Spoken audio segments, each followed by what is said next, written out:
ನಿಷ್ಪಕ್ಷ ಜ್ಞಾನ ಪ್ರಶ್ನೋತ್ತರಿ. ಗುರು ಶಿಷ್ಯರ ಸಂವಾದದಲ್ಲಿ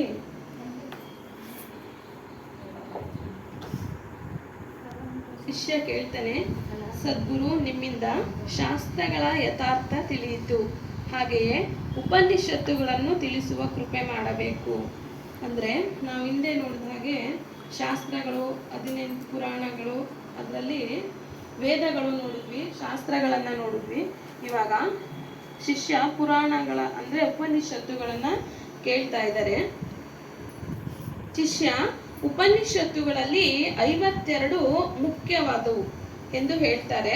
ಆದರೆ 4 ವೇದಗಳ 108 ಉಪನಿಷತ್ತುಗಳು ಇವೆ. ಅವುಗಳೆಲ್ಲವೂ ಅಭಿಪ್ರಾಯವೂ ಸಹ ಭಿನ್ನ ಭಿನ್ನವಾಗಿಯೇ ಇದೆ.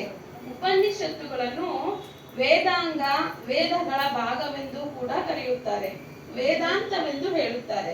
ಜಗತ್ ಸೃಷ್ಟಿಯ ವಿಷಯದಲ್ಲಿ ಉಪನಿಷತ್ತು ಏನು ಹೇಳುವುದು ಎಂಬುದನ್ನು ಗಮನಿಸೋಣ. ಚಾಂದೋಗ್ಯ ಉಪನಿಷತ್ತಿನಲ್ಲಿ ಸತ್ಯ ಸ್ವರೂಪ ಪರಮಾತ್ಮನಿಂದ, ಅಗ್ನಿಯಿಂದಲೂ, ನೀರಿನಿಂದಲೂ ಈ ಕ್ರಮದಲ್ಲಿ ಪೃಥ್ವಿ ಉಂಟಾಗಿರುವುದಾಗಿ ತಿಳಿಸುತ್ತಾರೆ. ತೈತ್ತೀರಿಯ ಉಪನಿಷತ್ತಿನಲ್ಲಿ ಆಕಾಶದಿಂದ ವಾಯು, ವಾಯುವಿನಿಂದ ಅಗ್ನಿ, ಅಗ್ನಿಯಿಂದ ನೀರಿನಿಂದ ಪೃಥ್ವಿ ಈ ಕ್ರಮದಲ್ಲಿ ಜನಿತವಾಗಿತ್ತು ಎಂದು ಹೇಳಿದೆ. ಒಂದು ಉಪನಿಷತ್ತಿನಲ್ಲಿ ಪರಮೇಶ್ವರನಿಂದ ಈ ಜಗತ್ತೆಲ್ಲವೂ ಸೃಷ್ಟಿಯಾಗಿರುವುದಾಗಿಯೂ ಅದು ಒಮ್ಮೆ ಮಾತ್ರ ಎಂದು ಹೇಳಿದೆ.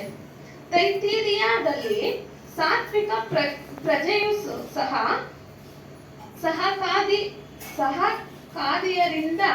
ಸನಕಾದಿಯರಿಂದ ಉತ್ಪನ್ನವಾದರೆಂದು ತಿಳಿಸಿದೆ.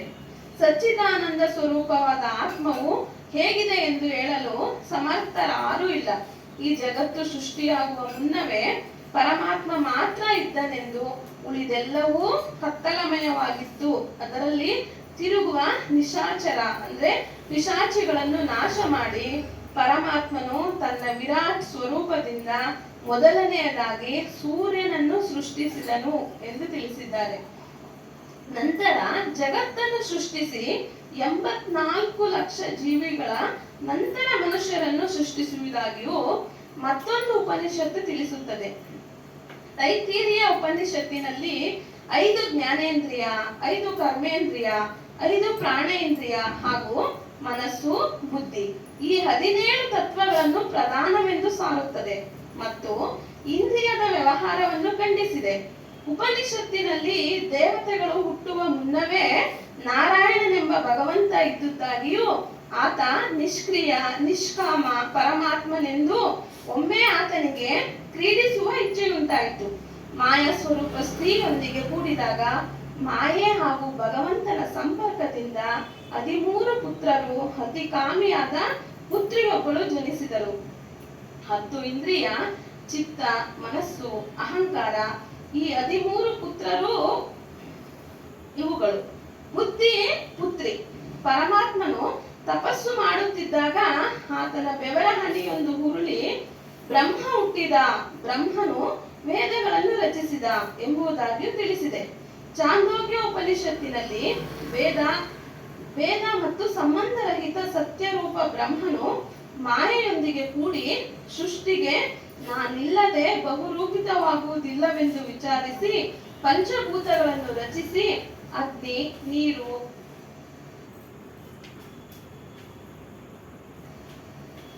ಪೃಥ್ವಿ ಈ 3 ತತ್ವಗಳನ್ನು ರಚಿಸುವುದಾಗಿಯೂ ಅವುಗಳೇ ತ್ರಿಕರಣವೆಂದು ತಿಳಿಸಿದೆ.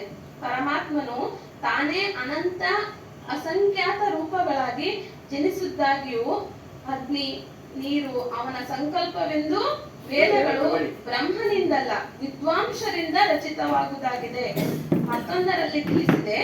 ಮಂಡೋಗ ಉಪನಿಷತ್ತಿನಲ್ಲಿ ಪರಮಾತ್ಮನು ತಪಸ್ಸಿದ್ಧಿಯಿಂದಾಗಿ ಪುಷ್ಪತ್ವವು ಬ್ರಹ್ಮನಿಂದ ಅಗೋಚರವು, ಅಗೋಚರದಿಂದ ಪ್ರಾಣವು, ಪ್ರಾಣದಿಂದ ಸೂಕ್ಷ್ಮ ರೂಪ, ಅಪಂಚೀಕೃತ ಭೂತಗಳ ಪಂಚರೂಪ, ಮನಸ್ಸಿನಿಂದ ಆಕಾಶಾದಿ ಪಂಚಭೂತಗಳು, ಸತ್ಯವು, ಸತ್ಯದಿಂದ ಪೃಥ್ವಿ ಮುಂತಾದ 7 ಲೋಕ ಬ್ರಹ್ಮಾಂಡವು ಮತ್ತು 3 ಲೋಕದ ವಿಷಯಾಸಕ್ತ ವಿಷಯಗಳ ಕರ್ಮವು ಕರ್ಮದ ಕುಸುಮ ರೂಪ ಅಮೃತವಾಯಿತು ಎಂದು ತಿಳಿಸಿದ್ದಾರೆ. ಇಲ್ಲಿ ಒಂದೊಂದೇ ಒಂದು ಮಂತ್ರಗಳನ್ನ ಹೇಳಿ ಅದು ಯಾವ ಉಪನಿಷತ್ತಲ್ಲಿದೆ ಎಂಬುದನ್ನ ತಿಳಿಸ್ತಾ ಇದ್ದಾರೆ. ನಿಷ್ಕಲಂ ನಿಷ್ಕ್ರಿಯಂ ಶಾಂತಂ ನಿರಾವಂದ್ಯಂ ನಿರಂಜನಂ ಅಂದ್ರೆ ಇಚ್ಛೆ, ಕ್ರಿಯೆ, ಗುಣ, ಜಾತಿ, ಸಂಬಂಧ ಮತ್ತು ಅಂಗ ಅವಯವರಹಿತ ಶಾಂತ ಸ್ವರೂಪ ಪರಮೇಶ್ವರನು ಪರಮಾತ್ಮನಾಗಿದ್ದಾನೆ ಎಂಬುದನ್ನ ಒಂದು ಉಪನಿಷತ್ತು ತಿಳಿಸ್ತಾರೆ. ಅದೇ ತರ ಬೃಹದೋರಣ್ಯ ಉಪನಿಷತ್ತುಗಳಲ್ಲಿ ಅಸಂಗೋ ನಹಿ ಸಜ್ಜತೆ ಅಂದ್ರೆ ಪರಮೇಶ್ವರನು ಅಸಂಗ ಅಂದ್ರೆ ನಿರ್ವಿಕಾರನಾದುದರಿಂದ ಆತ ಜಗತ್ತಿನ ರಚನೆ ಕಾರ್ಯವನ್ನು ಕೈಗೊಳ್ಳಲಾರ. ಈ ತರ ಎಷ್ಟೋ ಉಪನಿಷತ್ತುಗಳಲ್ಲಿ ತಿಳಿಸಿರೋದನ್ನ ತಿಳಿಸಿದ್ದಾರೆ. ಅದೇ ತರ ಕೊನೆಗೆ ಹೇಳ್ತಾರೆ, ಜೇಡರ ಹುಳುವು ಸ್ವಯಂ ನಿರ್ಮಿತ ಬಲೆಯಲ್ಲಿ ತಾನು ಲೀನವಾಗುವಂತೆ ವಿರಾಟ್ ಸ್ವರೂಪ ಈಶ್ವರನು ತಾನೇ ಜಗತ್ತನ್ನು ಸೃಷ್ಟಿಸಿ ಜಗತ್ತನ್ನು ತನ್ನಲ್ಲಿಯೇ ವಿಲೀನಗೊಳಿಸುತ್ತಾನೆ. ಶಿಷ್ಯ, ಈ ಪ್ರಕಾರವಾಗಿ 108 ಉಪನಿಷತ್ತುಗಳಲ್ಲಿ ಹೇಳಿದೆ. ಕಲಾಭಾವದಿಂದ ನಾನು ಕೆಲಸವನ್ನು ಮಾತ್ರವೇ ನಿನಗೆ ಉದಾಹರಣೆ ನೀಡಿದ್ದೇನೆ, ಕೆಲವನ್ನು ಮಾತ್ರವೇ ನಾನು ಉದಾಹರಣೆಯನ್ನು ನೀಡಿದ್ದೇನೆ. ಎಲ್ಲವನ್ನು ವಿವರಿಸುತ್ತಾ ಹೋದರೆ ವರ್ಷವೆರಡೂ ಆದೀತು. ಅಲ್ಲದೆ ನೀನು ಬುದ್ಧಿವಂತ. ಈಗ ಹೇಳಿರುವ ಉದಾಹರಣೆಗಳಿಂದಲೇ ಉಳಿದವುಗಳ ಸತ್ಯವನ್ನು ತಿಳಿದುಕೊಳ್ಳಬಲ್ಲೆ. 108ರಲ್ಲಿ 10 ಉಪನಿಷತ್ತುಗಳ ಟೀಕಾ ತಾತ್ಪರ್ಯವನ್ನು ಶಂಕರಾಚಾರ್ಯರು ರಚಿಸಿದ್ದಾರೆ. ಅವುಗಳು 1 ಈಶ, 2 ಕೇನ, 3 ಟಕ್, 4ನೇದು ಪ್ರಶ್ನೆ, 5 ಮಂಡೂಕ, 6ನೇದು ಮಾಂಡೂಕ್ಯ, 7ನೇದು ತೈತೀರಿಯ, 8ನೇದು ಐತರೇಯ, 9ನೇದು ಚಾಂದೋಗ್ಯ, 10ನೇದು ಬೃಹದಾರಣ್ಯ. ಈ 10 ಉಪನಿಷತ್ತುಗಳ ಸಿದ್ಧಾಂತವು ಒಂದಕ್ಕಿಂತ ಮತ್ತೊಂದು ಭಿನ್ನವಾಗಿದ್ದು ಯಾವುದು ಉಚಿತ ಯಾವುದು ಅನುಚಿತ ಎಂಬ ಸದ್ವಿಗ್ನತೆಯನ್ನು ಉಂಟು ಮಾಡುತ್ತದೆ. ಇದನ್ನು ಅನಕ್ಷರಸ್ಥರ ಮೂಢರ ಬಗ್ಗೆ ಕೇಳಬೇಕೆ ಇಲ್ಲ. ಸ್ವಾರ್ಥ ಬೋಧಕರು ಉಪನ್ಯಾಸಗಳನ್ನು ಕೇಳಿ ಏನೊಂದೋ ಅರ್ಥವಾಗದೆ ಕೆಲವು ಮತಾಂಧರು ನಮಗೆ ಈ ಬೋಧನೆಗಳು ಅರ್ಥವಾಗುವುದಿಲ್ಲ, ಅವು ನಮಗೆಂದೂ ರಚಿತವಾದದ್ದು, ನಾವು ಹೇಳಿದಂತೆ ಕೇಳುವುದೇ ನಿಮ್ಮ ಕರ್ಮ ಎಂಬ ಮಾತೇ ನಿಜವಿರಬಹುದೇನೋ ಎಂದು ನಂಬಿ ಬ್ರಾಹ್ಮಣರೇ ದೇವರ ಪ್ರತಿನಿಧಿ ಅಥವಾ ಸಾಕ್ಷಾತ್ ದೇವತೆಗಳು ಎಂಬ ಹುಸಿ ಭ್ರಾಂತಿಗೆ ತುತ್ತಾಗಿ ಅವರು ಏನು ಹೇಳಿದರೆ ಅದು ವೇದ ಸರ್ವಮಾನ್ಯವೆಂದು ಭ್ರಮಿಸಿ ದಾನ, ದಕ್ಷಿಣೆ, ಕಾಣಿಕೆಗಳ ರೂಪದಲ್ಲಿ ಧನ ಕನಕಗಳನ್ನು, ಹೊಲ, ಹಸು, ಕರುಗಳನ್ನು ಕಳೆದುಕೊಳ್ಳುತ್ತಿದ್ದೇವೆ ಎಂದು ಗುರುಗಳು ತಿಳಿಸುತ್ತಿದ್ದಾರೆ. ಇಲ್ಲಿಗೆ ಈ ಚಿಂತನೆಯನ್ನ ಮುಗಿಸ್ತಾ ಇದ್ದೀನಿ. ಸದ್ಗುರು ದೇವಾಯ ನಮಃ.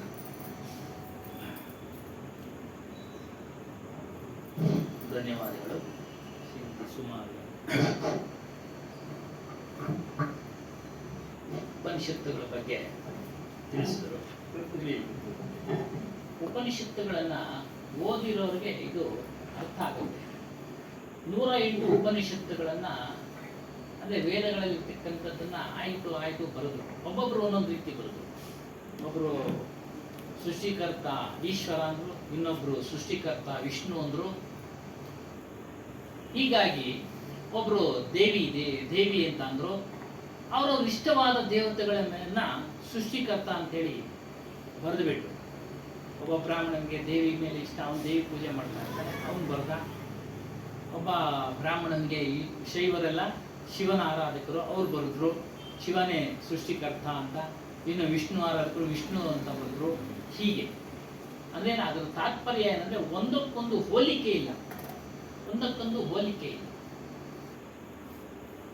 ಅದರಲ್ಲಿರ್ತಕ್ಕಂಥ ಸತ್ಯಾಂಶಗಳನ್ನ ತೆಗೆದುಕೊಂಡು ಕಬೀರ್ ಸಾಹೇಬರು ಪ್ರಚಾರ. ಕಳೆದ ವಾರ ಏನು ನಾನು ಯಾರು ಅದು ಬರುತ್ತೆ ಆ ವಿಚಾರ ಅದರಲ್ಲಿ. ಆದರೆ ಕೊನೆಗೆ ಪರಮಾತ್ಮನು ಒಬ್ಬನು ಇದ್ದಾನೆ ಅಂತೇಳಿ ತೋರಿಸ್ಬಿಟ್ರು. ಶಿವನ ಕಡೆಯವರು ಶಿವನ್ ತೋರಿಸಿದ್ರು, ವಿಷ್ಣು ಕಡೆಯವರು ವಿಷ್ಣು ತೋರಿಸಿದ್ರು. ಹೀಗೆ ಮತ್ತೆ ಏನು ಗೊತ್ತಾಗದೆ ಇಲ್ಲವರು ಯಾವುದೋ ಒಂದು ಯೂನಿವರ್ಸಲ್ ಶಕ್ತಿ ಇದೆ, ಪವರ್ ಇದೆ ಅಂದ್ಬಿಟ್ಟು.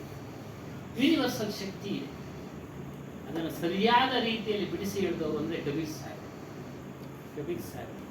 ಏನು ನಿನ್ನ ಸ್ವರೂಪವೇ, ಅದನ್ನು ಹೇಳಿದ್ದಾರೆ ಶಂಕರಾಚಾರ್ಯರು. ನೀನೇ ರಾಜನು, ನೀನೇ ವಿಷ್ಣು, ನೀನೇ ಶಿವ ವಿವೇಕ ಚೂಡಾಮಣಿಯಲ್ಲಿ ಹೇಳಿದ್ದಾರೆ. ಮತ್ತೆ ಈ ವಿಗ್ರಹ ಆರಾಧನೆಗಳು ಏನಕ್ಕೆ ಮಾಡಿದ್ರು ಅಂದ್ರೆ ಕೈವಾರ ತಾತಯ್ಯನವರು ಹೇಳಿದ್ದಾರೆ, ಎಲ್ಲರೂ ಹೇಳಿದ್ದಾರೆ, ಸಾಮಾನ್ಯ ಜನರಿಗೆ ಭಕ್ತಿ ಉಂಟಾಗ್ಲಿ. ಪ್ರಾರಂಭದಲ್ಲಿ ಅಂದ್ರೆ ಸಣ್ಣ ಮಗುವಿನಲ್ಲಿ ಭಕ್ತಿಯನ್ನ ಪ್ರೇರಣೆ ಮಾಡಬೇಕು, ಪ್ರೋತ್ಸಾಹ ಮಾಡಬೇಕು, ಬೆಳೆಸಬೇಕು. ಅದೇನಾಗ್ತಾ ಇದೆ ಅಂದ್ರೆ ಅವರೆಲ್ಲ ಈ ರೀತಿ ಭಿನ್ನ ಭಿನ್ನ ಅಭಿಪ್ರಾಯಗಳಿಂದ ಕೂಡಿರೋ ಬರ್ದಿರೋದ್ರಿಂದ ಅವರ ಕಡೆ ಒಂದೊಂದು ಗುಂಪು ಬೆಳ್ಕೊಂಡ್ಬಿಟ್ಟು, ಶಂಕರಾಚಾರ್ಯ ಒಂದು ಗುಂಪು, ಮಧ್ವಾಚಾರ್ಯ ಒಂದು ಗುಂಪು, ರಾಮಾನುಜಾಚಾರ್ಯ ಒಂದು ಗುಂಪು. ನೋಡಿ, ಅವರು 3 ಜನರು ಬ್ರಾಹ್ಮಣರೇ. ಅವ್ರನ್ನ ಹಿಂಬಾಲಿಸ್ತವ್ರು ನಾವೆಲ್ಲ. ಯಾರ್ಯಾರಿಗೆ ನಮಗ್ ಬೇಕಾದವ್ರನ್ನ ನಾವು ಆರಿಸ್ಕೊಂಡ್ವಿ. ಸತ್ಯನ ಯಾರಿಗೂ ತಿಳಿಸ್ಲಿಲ್ಲ. ಹಾಗಾಗಿ ಕಳೆದ ವಾರ ಹೇಳಿದ್ವಿ, ವಿವೇಕ ಚೂಡಾಮಣಿ ಹೇಳಿದೆ, ನೀನೇ ವಿಷ್ಣು, ನಿಮ್ಮ ಸ್ವರೂಪವೇ ವಿಷ್ಣು ಸ್ವರೂಪ, ನಿನ್ನ ಸ್ವರೂಪವೇ ಶಿವ ಸ್ವರೂಪ. ಅವ್ರು ಹೇಳಿದ್ದಾರೆ. ಅದನ್ನ ಯಾರು ಹೇಳಲ್ಲ ಸರ್, ಯಾರು ಬಿಡಿಸಿ ಹೇಳೋದಿಲ್ಲ. ಅಲ್ಲಿಗೆ ಸೃಷ್ಟಿಕಂತ ಯಾರೋ ಒಬ್ರು ಇದ್ದಾರೆ, ಯಾರು ಇಲ್ಲ ಸೃಷ್ಟಿ ಅನಾದಿ. ಕೃಷ್ಣನೇ ಹೇಳಿದ್ದಾನೆ. ಇವರು ಒಬ್ರು ಕೃಷ್ಣನೇ ಹೇಳ್ಬಿಟ್ಟಿದ್ದಾನೆ, ಸೃಷ್ಟಿ ಯಾರು ಮಾಡಿಲ್ಲಪ್ಪ, ಜಡ ಮತ್ತು ಚೈತನ್ಯ ಎರಡೂ ಅನಾದಿ. ಅದು ಮೊದಲಿಂದಲೂ ಇದೆ. ಯಾರು ಸೃಷ್ಟಿ ಮಾಡಿಲ್ಲ. ಜಡಾದಿ ಪ್ರಪಂಚನ ಯಾರು ಸೃಷ್ಟಿ ಮಾಡಿಲ್ಲ. ನಮ್ಮ ಸ್ವರೂಪವನ್ನ, ನಮ್ಮ ಆತ್ಮವನ್ನ ಯಾರು ಸೃಷ್ಟಿ ಮಾಡಿಲ್ಲ. ಅನಾದಿ. ಅದು ಭಗವದ್ಗೀತೆನಲ್ಲಿ ನಮ್ಗೇನೋ ಒಂದು ಕಾಯಿಲೆ ಏನೋ ಕಸ ಬಂದ್ರೆ ಸೃಷ್ಟಿಕರ್ತ ನಿಮ್ಗೆ ಆತರ ಸೃಷ್ಟಿಕರ್ತ ಆತರ ಮಾಡಿದ್ದಾನೆ ಅಂತ ಅವರು ಹೇಳಿ ನಮ್ಮನ್ನ ಅದೇ ಹೇಳಿದ್ರು, ದನ ಕನಕ ಎಲ್ಲ ವಸೂಲಿ ಮಾಡ್ತಾರೆ ಅಂತ. ಯಾರು ಏನು ಮಾಡಿಲ್ಲ, ವಾಸಿನೇ ಆಗೋದಿಲ್ಲ. ಕೆಲವು ಸಮಯದಿಲ್ಲ, ಏನೇ ಪೂಜೆ ಪುನಸ್ಕಾರ ಮಾಡಿದ್ರು ಕಾಯಿಲೆಗಳು ವಾಸಿ ಆಗೋದಿಲ್ಲ. ನೋಡಿದ್ದೀರಾ? ಕೇಳಿದ್ದೀವಿ, ನೋಡಿದ್ದೀವಿ ಅಲ್ವಾ? ಹಾಗಾಗಿ ಕಳೆದ ವಾರ ನಾನು ಯಾರು ಅನ್ನೋದು ತಿಳ್ಕೊಳ್ಬೇಕು ಅನ್ನೋ ಒಂದು ವಿಚಾರ ಅಲ್ಲಿ ನಿಲ್ಲಿಸಿದ್ದೀವಿ. ನಾನು ಯಾರು ಅನ್ನೋದು ತಿಳ್ಕೊಳ್ಳೋದಕ್ಕೆ ಏನು ಮಾಡಬೇಕು ಅಂತಂದ್ರೆ ಸತ್ಸಂಗ ಮಾಡಬೇಕು. ಆ ಸತ್ಸಂಗದ ಮಹಿಮೆ ಏನೇನು ಅರಿವಾಗುತ್ತೆ ಅನ್ನೋದು ಇವತ್ತು ವಿಚಾರ ಮಾಡೋಣ. ಸಾಧ್ ಮಿಲೈ ಹರಿ ಪಾಯಿಯೇ ಮೇರೆ ಮನ ಪರತೀತ್ ಸಹಜೋ ಸೂರಜ್ ಧೂಪ್ ಜ್ಯೋ ಜಲ್ ಪಾಲೆ ಕಿ ರೀತಿ. ಈ ಮಹಾತ್ಮರ ಒಂದು ವಚನ ಇದೆ, ಸತ್ಸಂಗ ಕಿ ಮಹಿಮಾ ಜಿಸ್ ಕದರ್ ಕಹಿ ಜಾಯೆ ಕಮ್ ಹೈ. ಸತ್ಸಂಗದ ಮಹಿಮೆಯನ್ನ ಎಷ್ಟು ಪ್ರಶಂಸೆ ಮಾಡಿದ್ರು ಕಡಿಮೆನೆ.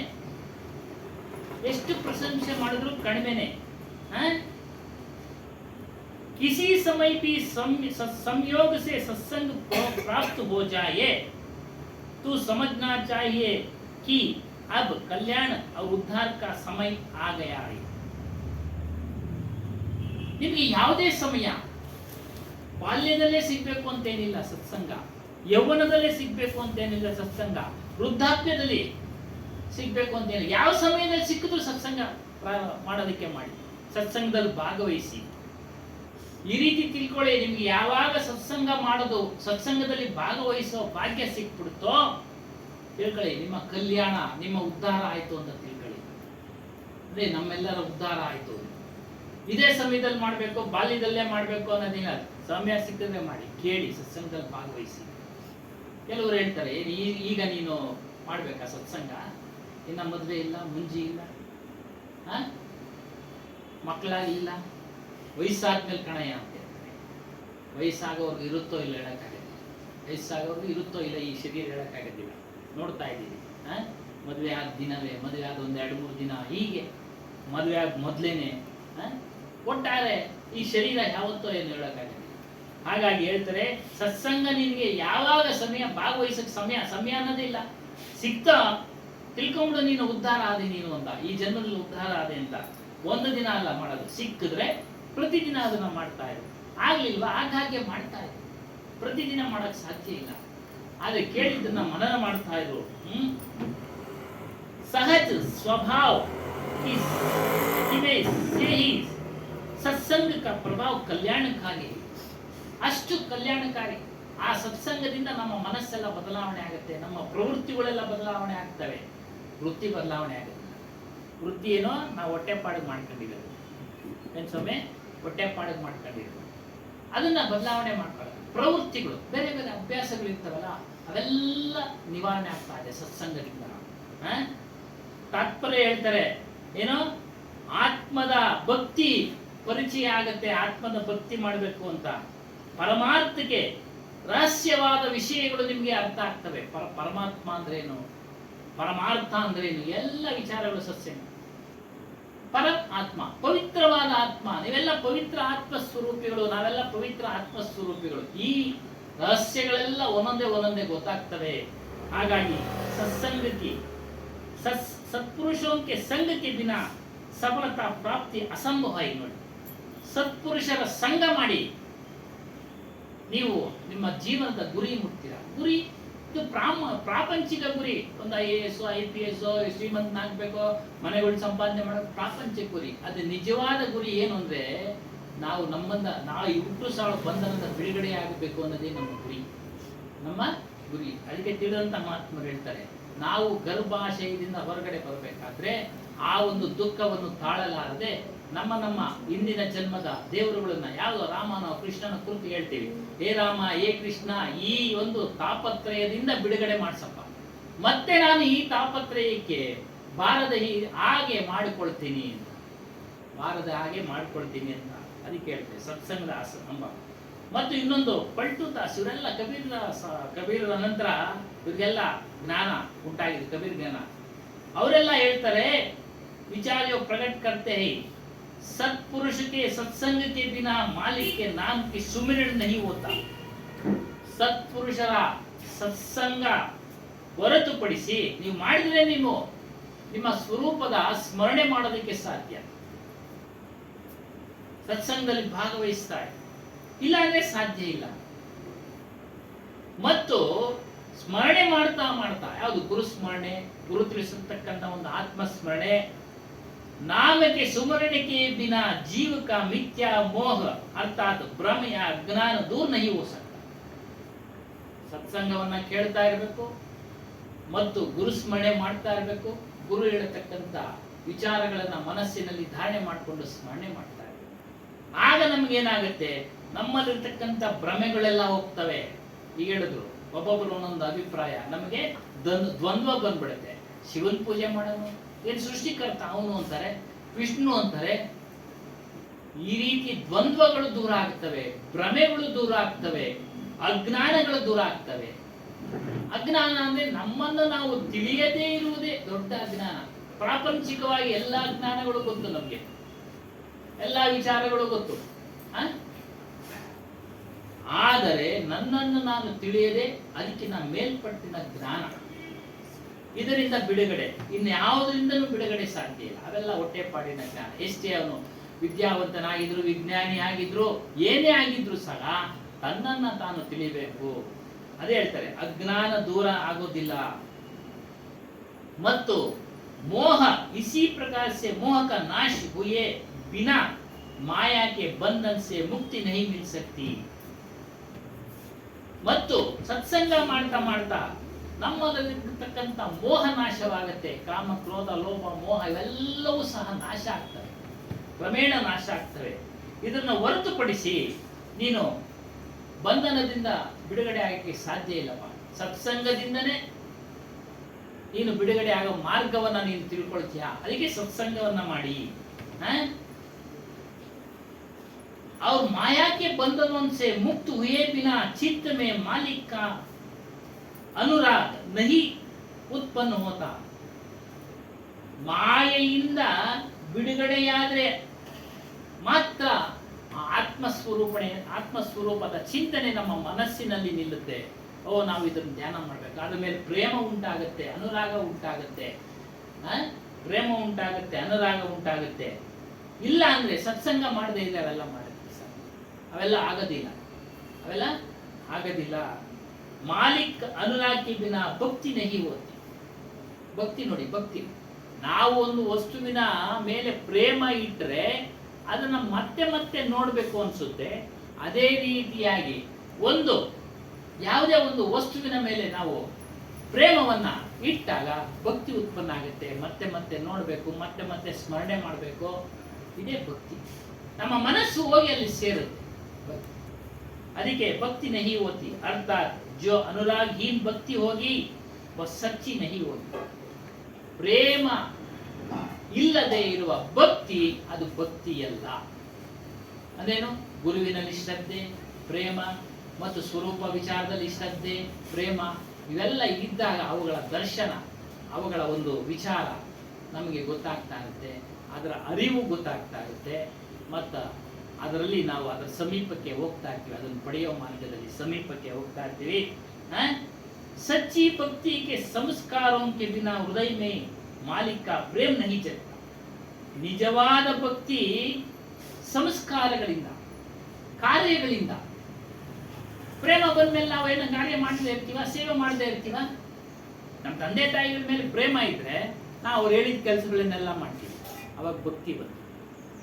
ಅದೇ ರೀತಿಯಾಗಿ ಗುರುವಿನ, ಒಳ್ಳೆ ಗುರುವಿನ ಮೇಲೆ ಪ್ರೇಮನವನ್ನು ಇಟ್ಟುಕೊಂಡ್ರೆ ನೀವು, ನಿಮ್ಮಲ್ಲಿ ಆ ಒಂದು ಆತ್ಮಚಿಂತನೆಯ ಒಂದು ಪ್ರೇಮ ಉಂಟಾಗುತ್ತೆ. ಎಲ್ಲಿವರೆಗೂ ಪ್ರೇಮ ಇರೋದಿಲ್ಲೋ ಅಲ್ಲಿವರೆಗೂ ಆತ್ಮಸ್ವರೂಪದ ದರ್ಶನ ಆಗೋದಿಲ್ಲ. ಗುರುವಿನಲ್ಲಿ ಭಕ್ತಿ, ಸ್ವರೂಪದಲ್ಲಿ ಭಕ್ತಿ, ಇದನ್ನು ತಿಳಿಸ್ತಾ ಇರ್ತಾರೆ. ಅದನ್ನ ಸತ್ಸಂಗ ಮಾಡಿ, ಸತ್ಸಂಗ ಮಾಡಿ. ಇಸಿ ಪ್ರಕಾರ ಈ ಸಭಿ ಗ್ರಂಥೋ, ಇದೇ ರೀತಿ ಗ್ರಂಥಗಳಲ್ಲಿ ಮಹಾಪುರುಷರು ವಾಣಿಗಳಲ್ಲಿ ನಮಗೆ ಏನ್ ಸಿಗ್ತಾ ಇದೆ? ಸತ್ಸಂಗವೇ ಉತ್ತಮ ಸಾಧನ. ಸಾಧನ ಅಂದ್ರೆ ಉಪಕರಣ. ಇವಾಗ ಕೆಳಗಡೆ ಇರತಕ್ಕಂತ ನೀರನ್ನು ಮೇಲಕ್ಕೆ ನಾವು ಮೇಲೆ ಇರೋ ಟ್ಯಾಂಕ್ಗೆ ಕಳಿಸ್ಬೇಕಾದ್ರೆ ಮೋಟರ್ ಎಂಬ ಉಪಕರಣ ಉಪಯೋಗಿಸ್ತೀವಿ, ಅದು ಒಂದು ಸಾಧನ. ಅದೇ ರೀತಿಯಾಗಿ ಮನುಷ್ಯನಿಗೆ ಆತ್ಮನ ಪರಿಚಯ ಆಗ್ಬೇಕಾದ್ರೆ, ಆತ್ಮನ ವಿಚಾರ ತಿಳಿಬೇಕಾದ್ರೆ ಸತ್ಸಂಗವೇ ಉತ್ತಮ ಸಾಧನ. ಸತ್ಸಂಗವನ್ನು ಹೇಳ್ತಾ ಇದ್ದಾಗ ಈ ಶರೀರ ಎಂಬ ಸಾಧನ ಕೇಳ್ತಾ ಇದೆ. ಹೇಳ್ತಾ ಇರೋರು ಒಂದು ಸಾಧನ, ಕೇಳ್ತಾ ಇರೋದೊಂದು ಸಾಧನ, ಕೇಳ್ತಾ ಇರೋದೊಂದು ಸಾಧನ. ಹಾಗಾಗಿ ಜಿಜ್ಞಾಸು ಹೇಳ್ತಾರೆ, ನೀವು ಮೊದಲು ಸತ್ಸಂಗವನ್ನ ಮಾಡಿ. ಜಿಜ್ಞಾಸುಗಳನ್ನೇ ಸಾಕಪ್ಪ, ನಾವು ಬಿಡುಗಡೆ ಆಗೋಣ, ಮುಕ್ತಿಯನ್ನು ಪಡೆಯೋಣ, ಮೋಕ್ಷವನ್ನ ಪಡೆಯೋಣ ಅಂತೂ ಯಾರು ಸತ್ಸಂಗದ ಮಾರ್ಗದಲ್ಲಿ ಬರ್ತಾರೋ ಅವರು ಜಿಜ್ಞಾಸುಗಳು, ಮುಮುಕ್ಷುಗಳು. ಜಿಸೆ ಅಪನ ಮೋಹ ಬ್ರಹ್ಮ ಅಜ್ಞಾನ ದೂರ ಕರ್ನಾ ಹೋ. ಸತ್ಸಂಗ ಮಾಡ್ತಾ ಮಾಡ್ತಾ ಮಾಡ್ತಾ ಏನು ಮೋಹ, ಭ್ರಮೆ ಇವೆಲ್ಲ ದೂರ ಆಗುತ್ತೆ. ತಾನೇ ದೂರ ಆಗಲ್ಲ, ನೀವು ಮಾಡಬೇಕು. ಅದೇ ವಿಚಾರ ಕಳ್ಬಾರ್ದು. ವಾಸನೆಗಳನ್ನ ನಾವೇ ಬಿಡಬೇಕು, ನಾವು ಬಿಡಬೇಕು. ಅವರು ಹೇಳ್ತಾ ಇದ್ದಾರೆ, ಪ್ರೇರಣೆ ಕೊಡ್ತಾ ಇದ್ದಾರೆ. ಕೇಳ್ತಾ ಕೇಳ್ತಾ ನೀವೇ ಸ್ವಲ್ಪನೇ ಬಿಡ್ತಾ ಹೋಗ್ಬೇಕು. ಕೇಳ್ತಾ ಇದ್ರೆ ಬಿಡ್ತಾ ಇದ್ರೆ ದೂರ ಆಗೋದಿಲ್ಲ. ಧಾರಣೆ ಮಾಡ್ಕೊಳ್ಬೇಕು ಮನಸ್ಸಿನಲ್ಲಿ, ಆಗ ಮಾತ್ರ ಅದು ದೂರ ಆಗುತ್ತೆ. ಮತ್ತೆ ಬಂದು ಕುಳಿತುಕೊಳ್ಳುತ್ತೆ. ಈ ಅರಿಷಡ್ ವರ್ಗಗಳು ವಿಚಾರ ಮಾಡೋ ಶಕ್ತಿ ಸತ್ಸಂಗದಲ್ಲಿ ಉಂಟಾಗುತ್ತೆ. ಇದು ಬರ್ತಾ ಇದೆ ದೂರ ತೊಳಬೇಕು, ಇದು ಬರ್ತಾ ಇದೆ ದೂರ ತೊಳಬೇಕು. ಈ ರೀತಿಯಾಗಿ ಅಜ್ಞಾನ, ಮೋಹ, ಭ್ರಮೆ ಇವೆಲ್ಲ ದೂರ ಆಗ್ತದೆ. ಭ್ರಮೆ ಅಂದ್ರೆ ಇರೋದೊಂದು, ತಿಳಿಯೋದೊಂದು. ಭ್ರಮೆಯ ಅರ್ಥ ಇರೋದೊಂದು ಕಡೆ, ತಿಳಿಯೋದೊಂದು ಕಡೆ. ನಾವು ಹೊರಗಡೆ ಹುಡುಕ್ತಾ ಇದೀವಿ ಶಾಂತಿಯನ್ನ, ನಮ್ಮಲ್ಲೇ ಶಾಂತಿ. ಈ ರೀತಿಯಾಗಿ जिसे प्रेम भक्ति अनुराग और सच्चा लगन को अपने चित्त में पैदा करना हो. ಈ ರೀತಿಯಾಗಿ ಪ್ರೇಮ, ಭಕ್ತಿ, ಅನುರಾಗ ಇವುಗಳನ್ನೆಲ್ಲ ನಿನ್ನ ಮನಸ್ಸಿನಲ್ಲಿ ನೀನು ಸೃಷ್ಟಿಸಿಕೊಳ್ಬೇಕಪ್ಪ. ಹೇಳ್ತಾ ಇದ್ದಾರೆ ವಿಚಾರಗಳು, ಹೇಳ್ತಾ ಇದ್ದಾರೆ ನಾವು ಮನಸ್ಸಿನಲ್ಲಿ ಉಂಟು ಮಾಡ್ಕೊಳ್ಬೇಕು. ನಾವು ಈ ರೀತಿ ನಡಿಬೇಕು, ಈ ರೀತಿ ನಡೆದ್ರೆ ನಮಗೆ ಖಂಡಿತ ಒಳ್ಳೇದಾಗತ್ತೆ ಅಂತ ಹೇಳಿದ್ದಾರೆ. ಅದನ್ನ ಧಾರಣೆ ಮಾಡಬೇಕು. ಪ್ರಯೋಗ ಮಾಡಿ ನೋಡಿ, ನೀವು ಸ್ವಲ್ಪನೇ ಪ್ರಯೋಗ ಮಾಡಿ ನೋಡಿ, ಖಂಡಿತ ಅದು ಯಶಸ್ಸು, ಫಲಿತಾಂಶ, ಒಳ್ಳೆ ರಿಸಲ್ಟ್ ಕೊಡುತ್ತೆ. ಒಳ್ಳೆ ರಿಸಲ್ಟ್. जिससे मोक्ष परमधाम और परम पद की पाना हो. ನೋಡಿ, ಯಾರು ಈ ರೀತಿ ಪ್ರೇಮ, ಭಕ್ತಿ, ಅನುರಾಗ ಇವುಗಳನ್ನೆಲ್ಲ ಗುರುವಿನಲ್ಲಿ ಇಟ್ಕೊಳ್ತಾರೆ, ಸ್ವರೂಪದಲ್ಲಿ ಇಟ್ಕೊಳ್ತಾರೋ ಖಂಡಿತವಾಗ ಅವ್ರಿಗೆ ಪವಿತ್ರವಾದ ಪದವಿ ಯಾವುದು ಅಂದ್ರೆ ಮೋಕ್ಷ. ಅದು ಖಂಡಿತ ಸಿಗುತ್ತೆ, ಪಡೀತಾರೆ ಅವರು. सत्संग को खोजे और उसे खोज कर अपना आपको सत्संग में रंग में बली. ಎಲ್ಲಿ ಸತ್ಸಂಗ ಆಗ್ತಾ ಇದೆ ತಿಳಿರಿ.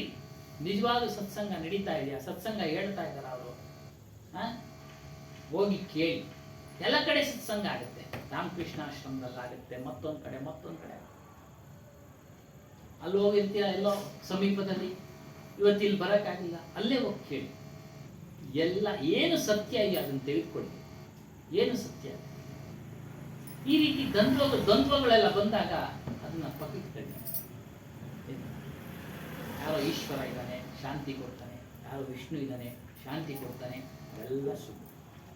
ಎರಡು ಸಾರಿ ಹೇಳಿದ್ವಿ, ಶಾಂತಿ ದೇವಿ ಎಲ್ಲಿದ್ದಾಳೆ? ನಮ್ಮಲ್ಲೇ ಇದ್ದಾಳೆ ಕತೆ. ಆ ರೀತಿಯಾಗಿ ನೀವು ಎಲ್ಲಿ ಸತ್ಸಂಗ ಅಲ್ಲಿ ಹೋಗಿ ಕೇಳಿ. ಹೇಳ್ತಾರೆ ಮತ್ತೆ ಮುಂದುವರೆದು ಹೇಳ್ತಾರೆ ಇಲ್ಲಿ, सात्विक राजस और तामस 3 प्रकार के कर्म कहे गए हैं. ಸಾತ್ವಿಕ, ರಾಜಸ और ತಾಮಸ ಈ 3 ಗುಣಗಳಿಂದ ಕೂಡಿದ ಮನುಷ್ಯನು ಕೆಲಸ ಕಾರ್ಯಗಳನ್ನು ಮಾಡ್ತಾನೆ. ಒಂದೊಂದೇ ಹೇಳೋಣ.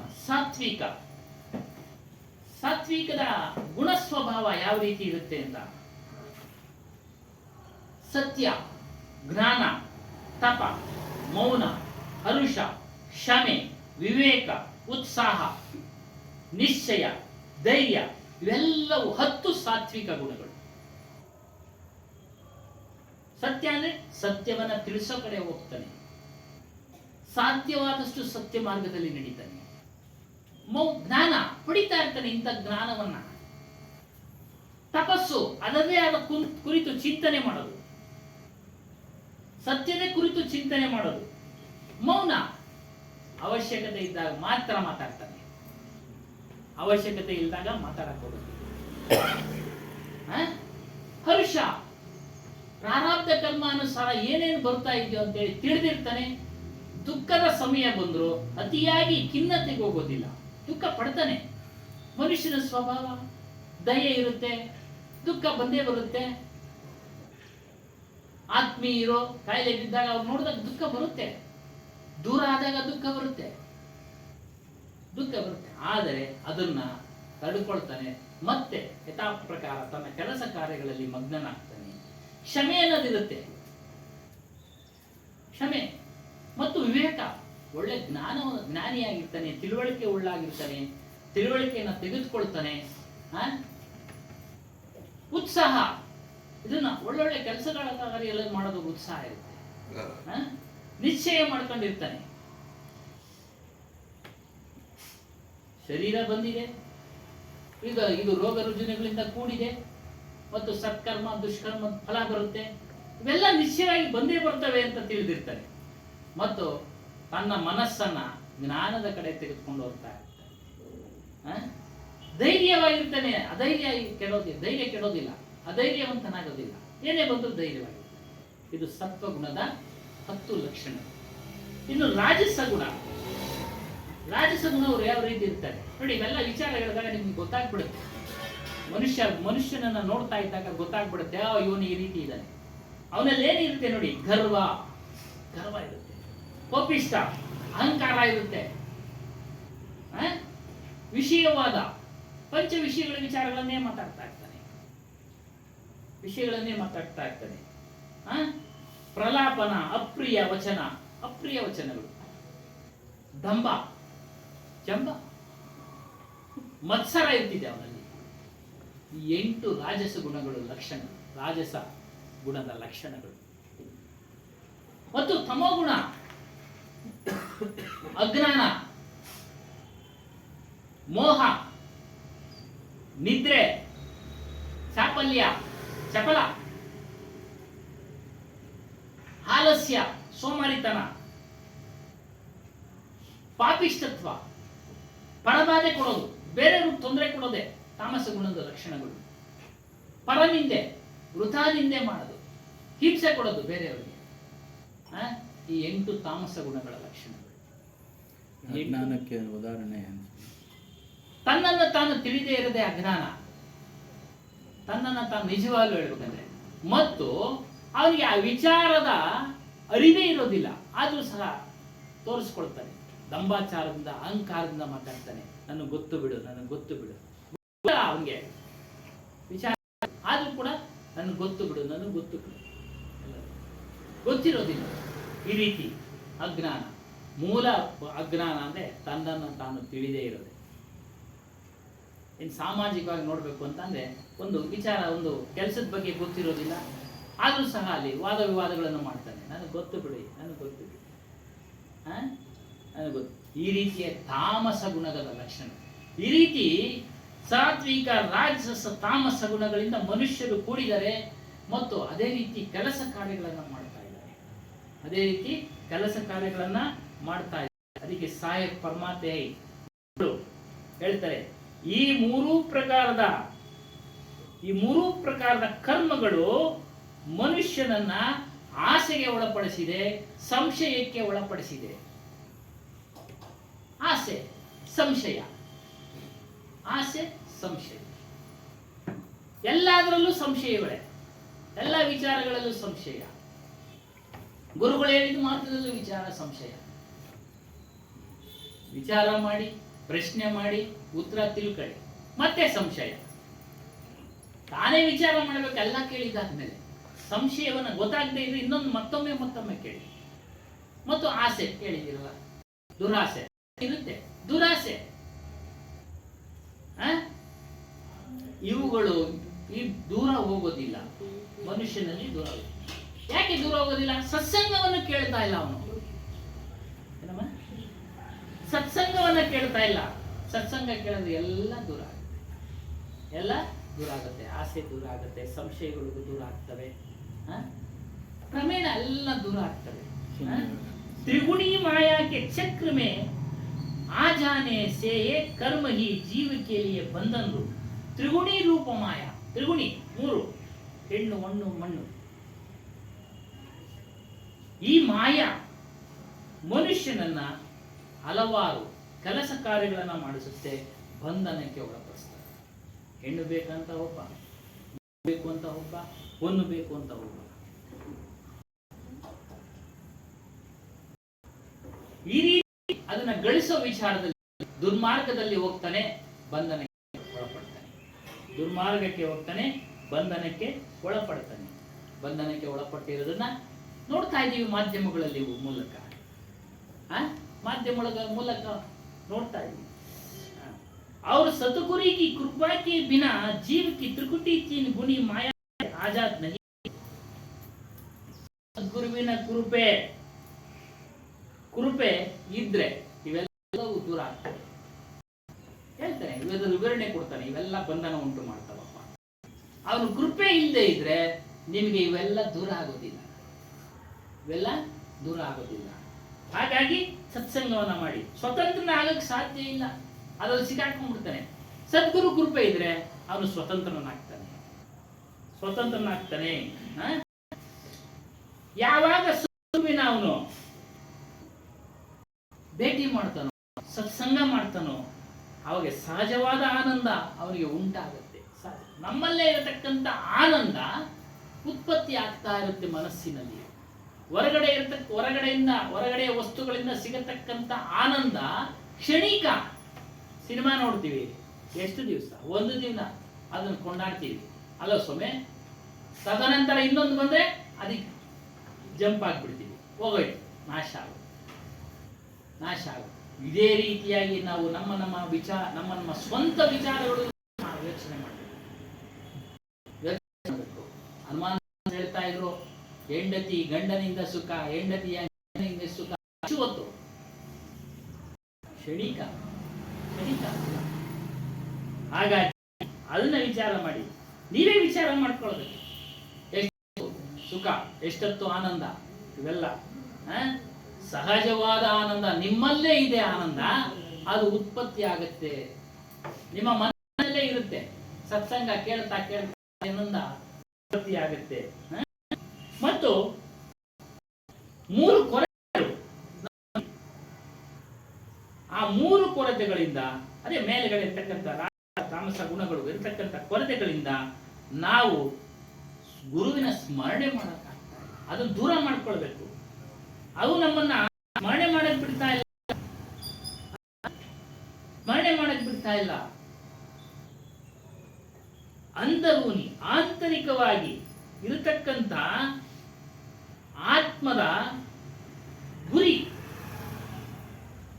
ಇದು ನಮ್ಮನ್ನ ಮುಟ್ಟಕ್ಕೆ ಬಿಡ್ತಾ ಇಲ್ಲ. ಮೋಹ ಇವುಗಳು ಯಾವ ಮುಟ್ಟಕ್ಕೆ ಬಿಡ್ತಾ ಇಲ್ಲ. ಇವೇ ಆದ್ರಿಂದ ಜಹಾ ಪೋಂಚ್ ಜಾನೆ ಸೆ ಸುರ್ತಿ ತ್ರಿಗುಣ ಮಾಯಾ ಆಜಾದ್ ಹೋಗ್ತಿ. ಯಾವಾಗ ಇದನ್ನ ಮುಟ್ಟಿದ್ವೋ ನಾವು, ನಮ್ಮಲ್ಲಿ ಸಹಜವಾದ ಆನಂದ, ನಮ್ಮಲ್ಲಿ ಉಂಟಾದಕ್ಕಂಥ ಆನಂದ ನಾವು ಪಡೆಯ ಪ್ರಯತ್ನ ಪಡ್ತಾ ಇರ್ತೀವೋ, ಪೋಂಚ್ ಜಾನೆ ಪಡೆಯೋದಕ್ಕೆ ಹೋಗ್ತಾ ಇರ್ತೀವೋ, ನಮಗೆ ಮಾಯೆಯಿಂದ ಬಿಡುಗಡೆ ಆಗ್ತಾ ಇರುತ್ತೆ. ಸ್ವಲ್ಪ ಸ್ವಲ್ಪನೇ ಆಗ್ತಾ ಇರುತ್ತೆ. ಇವೆಲ್ಲವೂ ಎಲ್ಲಿ ತಿಳಿಯೋದು ಅಂದ್ರೆ ಸದ್ಗುರು ಸತ್ಪುರುಷ ಅವರಿಂದ ಮಾತ್ರ ಸಿಗುತ್ತೆ. ಬೇರೆ ಎಲ್ಲೂ ಸಿಗೋದಿಲ್ಲ ಈ ವಿಚಾರಗಳು. ಬೇರೆ ಎಲ್ಲಾನು ಹೋದ್ರೆ ಆ ಕತೆ ಹೇಳ್ತಾರೆ, ಈ ಕತೆ ಹೇಳ್ತಾರೆ, ಯಾವುದೋ ಒಂದು ಕತೆ ಹೇಳ್ಬಿಟ್ಟು ಇದು ಸತ್ಸಂಗ ಅಂತಾರೆ. ಅದಕ್ಕೊಂದು ಕಡೆ ಹೇಳ್ತಾರೆ, ತೀರ್ಥಯಾತ್ರೆಗೆ ಒಂದು ಫಲ, ಸಾಧು ಸಂಘಕ್ಕೆ 4 ಫಲ, ಸಂಘಕ್ಕೆ ಅನೇಕ. ಸಾಧುಗಳು ಸದ್ಗುರುಗೆ ಏನು ಸಂಬಂಧ? ಸಾಧುಗಳು ಅಂತೀವಿ ನಾವು, ಸದ್ಗುರುಗಳು ಅಂತೀವಿ, ಎರಡು ನಾವೆಲ್ಲ ಸಾಧುಗಳೇ. ಸಾಧನಾ ಮಾರ್ಗದಲ್ಲಿ ನಡೀತಾ ಇದ್ದೀವಿ. ಗುರುವನ್ನ ಅದು ನಮ್ಮ ಸ್ವರೂಪ ತಿಳಿಯೋದಕ್ಕೆ ನಡೀತಾ ಇದ್ದೀವಿ. ಸಾಧುಗಳು ನಮ್ಮಲ್ಲಿ ಬದಲಾವಣೆಗಳಾಗ್ತವೆ. ಎಲ್ಲ ಸಾತ್ವಿಕ ಗುಣಗಳನ್ನ ಧಾರಣೆ ಮಾಡ್ಕೊಳ್ತಾ ಇದ್ದೀವಿ. ವಿವೇಕ ಪಡೆಯಕ್ಕೆ ಹೋಗ್ತಾ ಇದೀವಿ. ಮೌನ ಒರೆಸ್ತಾ ಇದೀವಿ. ಹರ್ಷ ಏನೇ ಬಂದ್ರು ಸ್ವಲ್ಪ ಖಿನ್ನತೆ ದುಃಖ ಉಂಟಾಗುತ್ತೆ, ನಂತರ ಚೇತರಿಸ್ಕೊಳ್ತಾ ಇದ್ದೀವಿ. ಸಾತ್ವಿಕ ಗುಣಗಳು ನಮ್ಮಲ್ಲಿ ಕೂಡ್ಕೊಳ್ತಾ ಇದ್ದೀವಿ. ಸಾಧನ ಮಾರ್ಗ ಇವೆಲ್ಲ ಸಾಧುಗಳೇ. ಬದಲಾವಣೆ ಆಗಿದ್ದೀವಿ ಅಲ್ಲ. ಕೇಳ್ತಾ ಇದ್ದಾರೆ ಸದ್ಗುರು. ಗುರುಗೂ ಸದ್ಗುರು ಬಹಳ ಅಂತರ. ಗುರು ಕೇವಲ ಪ್ರೇರಣೆ ಕೊಡ್ತಾ ಇರ್ತಾನೆ, ತಿಳಿಸ್ತಾ ಇರ್ತಾನೆ. ಈ ರೀತಿ ಇದೆ. ಯಾವ ರೀತಿ ವಿದ್ಯಾರ್ಥಿಗೆ ಪಾಠ ಹೇಳ್ತಾ ಇರ್ತಾನೆ ಆ ರೀತಿ ಗುರು. ಸದ್ಗುರು ಅಂತ ಅಂದ್ರೆ ತಾನು ಏನಾಗಿದಾನೋ, ತಾನು ಯಾವ ಶಾಂತಿಯನ್ನ ಪಡೆದು ಅದರಲ್ಲಿ ಅದನ್ನ ಅನುಭವಿಸ್ತಾ ಇದ್ದಾನೋ ಆ ಶಾಂತಿಯನ್ನ ನಿಮ್ಗೂ ಕೊಡುವುದಕ್ಕೆ ಪ್ರಯತ್ನ ಪಡ್ತಾ ಇರ್ತಾನೆ. ಅವನು ಸದ್ಗುರು. ಇನ್ನೆಲ್ಲ ಗುರುಗಳೇ, ಆರ್ಡಿನರಿ ಗುರುಗಳೇ, ಎಲ್ಲ ಗುರುಗಳೇ. ಹೇಳ್ಕೊಡೋ ಗುರುಗಳು ಅವರೆಲ್ಲ, ಕೆಲಸ ಹೇಳ್ಕೊಡೋರು ಗುರುಗಳೇ. ತಾಯಿನೂ ಗುರುನೇ. ಯಾವಾಗ ತಾಯಿ ಆಧ್ಯಾತ್ಮಿಕತೆಯಿಂದ ಇದ್ದು ತನ್ನ ಎಲ್ಲ ವಿಚಾರ ತಿಳಿಸೋಳು ಅವಳು ಸದ್ಗುರು. ತಂದೆ ಬೇರೆ ಆಗ್ಬೇಕು ಅನ್ನೋದೇನಿಲ್ಲ, ಬೇರೆಯವರೇ ಆಗ್ಬೇಕು ಅನ್ನೋದೇನಿಲ್ಲ. ಯಾರು ಬೇಕಾದ್ರೂ ಸದ್ಗುರುಗಳಾಗಬೇಕು. ಆದ್ರೆ ಆ ಒಂದು ನಿಜ ತತ್ವವನ್ನು ಅವರು ಸಹ ತಿಳಿದಿರಬೇಕು. ಆ ಒಂದು ಸ್ಥಿತಿಯನ್ನ ಅವರು ಅನುಭವ ಮಾಡ್ತಾ ಇರಬೇಕು. ಅದನ್ನ ತನ್ನ ಶಿಷ್ಯನಿಗೂ ಅನುಭವ ಆಗುವ ಹಾಗೆ ಮಾಡ್ತಾನೆ ಗುರು. ಅದಕ್ಕೆ ಗುರು ಒಂದು ವ್ಯಕ್ತಿಯಲ್ಲ, ಒಂದು ಶಕ್ತಿ ಅಂತ ತಿಳಿಯಿರಿ ಅಂತ ನಾವು ಅಲ್ಲಿ ಕಳೆದ ವಾರ ಒಂದು ಭಾನುವಾರ ಆಯ್ತು, ಅಲ್ಲಿ ವಿಚಾರ. ಸದ್ಗುರು ವ್ಯಕ್ತಿಯಲ್ಲ, ಒಂದು ಶಕ್ತಿ ಅಂತ ತಿಳಿಯಿರಿ. ಅವನು ಹೇಳಿದ್ದನ್ನ ಮಾಡಿ, ಅವನ ಖಂಡಿತ. ನಾವು ಜಾಸ್ತಿ ಮಾತಾಡೋದು ಇವ್ರು ನಮ್ಮ ಗುರು ಅಂತಿವತ್ತು, ಇವ್ರು ನಮ್ಮ ಗುರು ಸಂಬೋಧನೆ ಕರೆಯುವಾಗ ಗುರುಗಳೇ, ಏನ್ ತಪ್ಪೇನಿಲ್ಲ ಅದರಲ್ಲೇನ. ಗುರುಗಳೇ ನಮ್ಮ ಸದ್ಗುರುಗಳು ಅಂತ ಏನಂತೆ ಕರೆಯೋದ್ರಲ್ಲಿ ತಪ್ಪೇನಿದೆ? ಏನ್ ಸಮಯ ಇದು ಅರ್ಥ ತಿಳ್ಕೊಂಡ್ಮೇಲೆ ನಿಮ್ಮ ಭಾವನೆಗಳು ಸ್ವಾಮಿ ಅಷ್ಟೇ. ನಿಮ್ಮ ಭಾವನೆಗಳು ಮುಖ್ಯ ಅಷ್ಟೇ. ಈ ರೀತಿ ಸದ್ಗುರು ಸಂಘ ಮಾಡಿ ಗುರು ಕಿ ದಯಾ ದೃಷ್ಟಿ ಜೀವಿಕಿ ಮೈಲ್ ದ್ವೈ. ನೋಡಿ, ಇಲ್ಲಿ ಗುರು ಅಂತ ಶಬ್ದ ಉಪಯೋಗಿಸ್ಬಿಟ್ರು, ಸದ್ಗುರು ಆಯ್ತು. ಗುರು ಅಂತ ಉಪಯೋಗಿಸ್ಬಿಟ್ರು, ಏನ್ ಹೇಳ್ತೀರಾ? ಯಾರು ಆತ್ಮಜ್ಞಾನದ ವಿಚಾರಗಳನ್ನ ಹೇಳ್ತಾರೋ ಅವ್ರಿಗೆ ಗುರುಗಳು ಅಂತ ಕರೀತಾರೆ, ಸದ್ಗುರುಗಳು ಅಂತಾನೂ ಕರೀತಾರೆ. ಅದರಲ್ಲಿ ತಪ್ಪಿಲ್ಲ. ಹಾಗಾಗಿ ಗುರು ಕಿ ದಯಾ ದೃಷ್ಟಿ ಸೆ ಸಬ್ ಮೈಲ್ ದೋಯಿ ಜಾತಿ ಹೈ. ಗುರುವಿನ ದಯಾದೃಷ್ಟಿಯಿಂದ ಮನುಷ್ಯನಲ್ಲಿದ್ದ ಎಲ್ಲಾ ಕಲ್ಪನೆಗಳು, ಕೊಳೆಗಳು ಹೊರಟೋಗ್ತಾರೆ. ತೊಳಿತಾ ಇರ್ತಾನೆ ಅವನು, ಮಾತಿನ ಮೂಲಕ ಪ್ರೇರಣೆ ಕೊಡ್ತಾ ಇರ್ತಾನೆ. ನೀನು ಈ ರೀತಿಯಾಗು, ಈ ರೀತಿಯಾಗು, ಬಿಡು ಬಿಡು ಅಂತ. ಕಾಮ, ಲೋಭ, ಮೋಹ, ಮದ, ಮತ್ಸರ ಇವೆ ಕೊಳೆಗಳು ಇರ್ತಕ್ಕಂಥ. ಆ ಕೊಳೆಗಳನ್ನೆಲ್ಲ ಅವನು ತೊಳಿತಾ ಇರ್ತಾನೆ. ಬೇರೆ ಯಾರಾದ್ರೂ ಹೇಳ್ತಾರ ಇದನ್ನ? ದೇವಸ್ಥಾನಕ್ಕೆ ಹೋಗಿ ಹೇಳ್ತಾರ ವಿಚಾರಗಳನ್ನ? ದೇವಸ್ಥಾನದಲ್ಲಿ ಹೇಳ್ತಾರ ಸ್ವಾಮಿ? ಇಲ್ಲ. ಅವನು ಹೋಗ್ತಾನೆ, ಪೂಜೆ ಮಾಡ್ತಾನೆ, ಮಂತ್ರ ಹೇಳ್ತಾನೆ, ಆರತಿ ತಟ್ಟೆ ತಂದು ಇಡ್ತಾನೆ, ನೀವು ಕಾಸು ಹಾಕ್ತೀರ, ಕೈ ಮುಗಿತೀರ, ಬತ್ತಾಗ್ತೀವಿ ಅಷ್ಟೇ ಅಲ್ವಾ ಸ್ವಾಮಿ? ಜಾಸ್ತಿ ಕೇಳಿದ್ರೆ ತೊಂದರೆ ಆಗ್ಬಿಟ್ಟೈತೆ ಅಂತಂದ್ರೆ ಹೋಮ ಮಾಡಿಸೋದು. ಆಯ್ತು.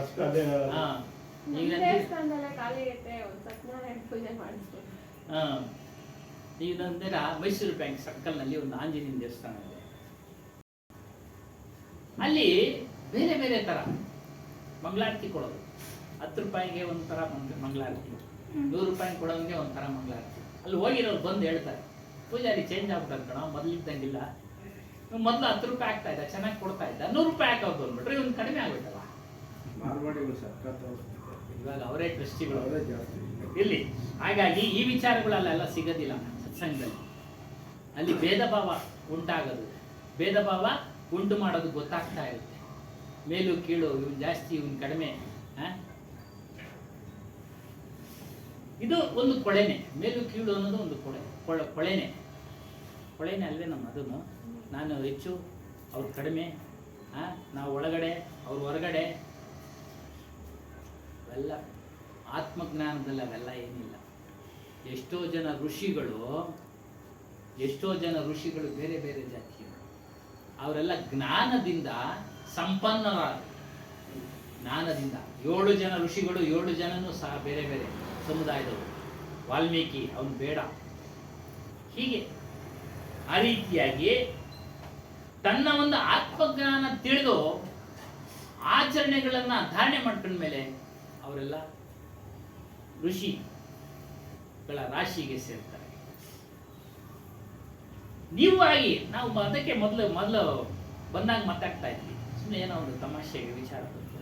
ನಿಮಗೂ ಸಹ ಆಗುತ್ತೆ, ಆ ಒಂದು ಶಕ್ತಿ ಬರುತ್ತೆ ಮತ್ತು ತಿಳುವಳಿಕೆ. ಅವೆಲ್ಲ ಮಳೆ ಬರುತ್ತೆ, ಮಳೆ ಸೂಚನೆಗಳಿದೆ, ಬಂದ್ಬಿಡ್ತೀವಿ, ಬೇಗ ಬರ್ತೀವಿ, ಮಳೆ ಬಂದ್ಬಿಡ್ತು. ಸುಮ್ಮನೆ ತಮಾಷೆಗಳಿದೆ, ನೋಡಿದ್ರ ಮಳೆ ಬಂದ್ಬಿಡ್ತು, ನಾನು ಅದಕ್ಕೆ ಬೇಗ ಬರ್ತೀನಿ. ಆ ರೀತಿಯ ಶಕ್ತಿಗಳು ನಿಮಗೂ ಸಹ ಬಂದ್ಬಿಡ್ತವೆ. ಮುಂದೆ ಆಗತಕ್ಕಂಥ ಏನಾಗತ್ತೆ ಅನ್ನೋದು ಜ್ಞಾನಿಗಳಿಗೆ ಗೊತ್ತಾಗ್ಬಿಡುತ್ತೆ. ಅದನ್ನೇ ಹೇಳ್ತಾರೆ ನಮ್ಮ ಗುರುಗಳು. ನಾನು ತರಬೇತಿಯಲ್ಲಿದೆ, ಪೊಲೀಸ್ ತರಬೇತಿಯಲ್ಲಿದೆ, ತೀರ್ಕೊಂಡು 1 ವಾರ ಆಗಿತ್ತು. 1 ವಾರ ಆದ ಬಳಿಕ ಸ್ವಪ್ನದಲ್ಲಿ, ಬೆಳಗಿನ ಜಾವ ಸ್ವಪ್ನದಲ್ಲಿ ದರ್ಶನ ಕೊಟ್ಟು ಒಂದು ಯಾವಾಗಲೂ ಬ್ಯಾಗ್ ಹಿಡ್ಕೊಂಡು ಹೋಗ್ತಾರೆ, ನಾವು ತರ್ತೀವಲ್ಲ ಆ ರೀತಿ. ಆ ಬ್ಯಾಗನ್ನ ಕೊಟ್ಟು ಅದೃಶ್ಯವ,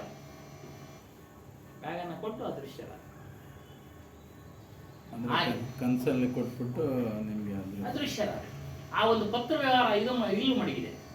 ಪತ್ರ ಆವಾಗ ಮಾತಾಜಿಯವರು ಇದ್ರು, ಹೀಗಾಗಿದೆ, ಅದೃಶ್ಯರಾಗಿದ್ದಾರೆ, ಏನು ಸಮಾಚಾರ? ನಮ್ಮ ಚಿಕ್ಕಮ್ಮ ಅವ್ರ ಮೂಲಕ ಅವರು ಸಂತರೆ ಹೇಳಿದ್ರು. ಅವ್ರು ಹೋಗಿದ್ದಾರೆ, ಏನಾಗ್ಬೇಕೋ ಅದಾಗಿದೆ ಅಂತ. ಉತ್ತರ ಏನಾಗ್ಬೇಕೋ ಪ್ರಾಪಂಚಿಕವಾಗಿ ಅದಾಗಿದೆ ಅಂದ್ರೆ ಅರ್ಥ ಮರಣ, ಈ ಶರೀರ ಬಿಟ್ಟು ಹೋಗ್ಬೇಕು, ಬಿಟ್ಟು ಹೋಗಿದ್ದಾರೆ. ಪಾರಕಿ ವಿಚಾರ ಕೇಳಿದ್ದೆ ನೀನು, ಪಾರಕ್ ಜ್ಞಾನದಲ್ಲಿ ನಿರತನಾಗು, ಆಗ್ಲೇನೆ. ಅದಕ್ಕೆ ಇವೆಲ್ಲ ಕೊಳೆಗಳೆಲ್ಲ ಯಾರು ತೊಳೆಯೋದು ಅಂದ್ರೆ ದಯಾದೃಷ್ಟಿ. ದಯಾ ಇಟ್ಟು ನಮ್ಮ ಮೇಲೆ ಎಲ್ಲವನ್ನು ತಿಳಿಸ್ತಾನೆ. ಈ ಕೋಪದಿಂದ ಮಾತಾಡಿಸ್ತಾ ಇದ್ರೆ ಏನಾದ್ರು ವಿಚಾರ ಯಾರಾದ್ರೂ ಹೇಳ್ತಾರ? ಇಲ್ಲ. ನೀವು ಪ್ರೇಮ ಭಕ್ತಿಯಿಂದ ಕುಳಿತು ಮಾತಾಡಿಸ್ತಾ ಇದ್ದಾಗ ನಿಮ್ಗೆ ಎಲ್ಲವನ್ನ ತಿಳಿಸ್ತೇವೆ. ಅವರು ಹೋಗಿದ್ರು ನಿನ್ನೆ ಕೋಮಲಮ್ಮನವರು, ನಾಗರಾಜಣ್ಣ ಅವ್ರು ಮಾತಾಡ್ಸ್ಕೊಂಬರಕ್ಕೆ. ಅವ್ರಿಗೆ ಸತ್ಸಂಗ ಅಲ್ಲೇ. ಯಾಕೆ? ಒಳ್ಳೆ ದಯ ದೃಷ್ಟಿಯಿಂದ ಸತ್ಸಂಗ ಮಾಡಿ ಅಮ್ಮ, ಸೇವೆ ಮಾಡಿ ಅಮ್ಮ. ಯಾಕೆ? ಅದರ ಅನುಭವ ಅವ್ರಿಗೆ ಗೊತ್ತಾಗಿತ್ತು. ಇದು ನಮ್ಗೆ ಒಳ್ಳೇದು ಮಾಡ್ತಾ ಇದೆ. ಅವ್ರ ಪ್ರೇಮ ಭಕ್ತಿ ಇರೋದಕ್ಕೆ ಅವ್ರಿಗೆ ಒಂದು ಸಲಹೆ. ನೋಡಕ್ಕೆ ಹೋಗ್ಲಿಲ್ಲ ಅಂದ್ರೆ ಯಾಕೆ ಕೊಡ್ತಾರೆ ಸಲಹೆ? ಅದೇ ರೀತಿಯಾಗಿ ಸತ್ಸಂಗದಲ್ಲಿ ಗುರುಗಳ ಮೇಲೆ ದಯ, ಗುರುಗಳ ಮೇಲೆ ಕರುಣೆ, ಪ್ರೇಮ ಶ್ರದ್ಧೆ ಇದ್ರೆ ಅವರು ಶಿಷ್ಯನ ಮೇಲೆ, ಕೇಳತಕ್ಕಂಥವ್ರ ಮೇಲೆ ದಯಾದೃಷ್ಟಿಯಿಂದ ಎಲ್ಲವನ್ನ ತಿಳಿಸ್ತಾ ಇರ್ತಾರೆ. ನಿಮ್ಮ ಕೊಳೆಗಳೆಲ್ಲ ಹೋಗುವ ಹಾಗೆ ವಿಚಾರಗಳನ್ನ ತಿಳಿಸ್ತಾ ಇರ್ತಾರೆ. ಗುರುಕೆ ಸುರತಿ ನಿರ್ಮಲ್ ನಹಿ ಹೋತ. ಸುರತಿ ಅಂದ್ರೆ ಸ್ಮರಣೆ.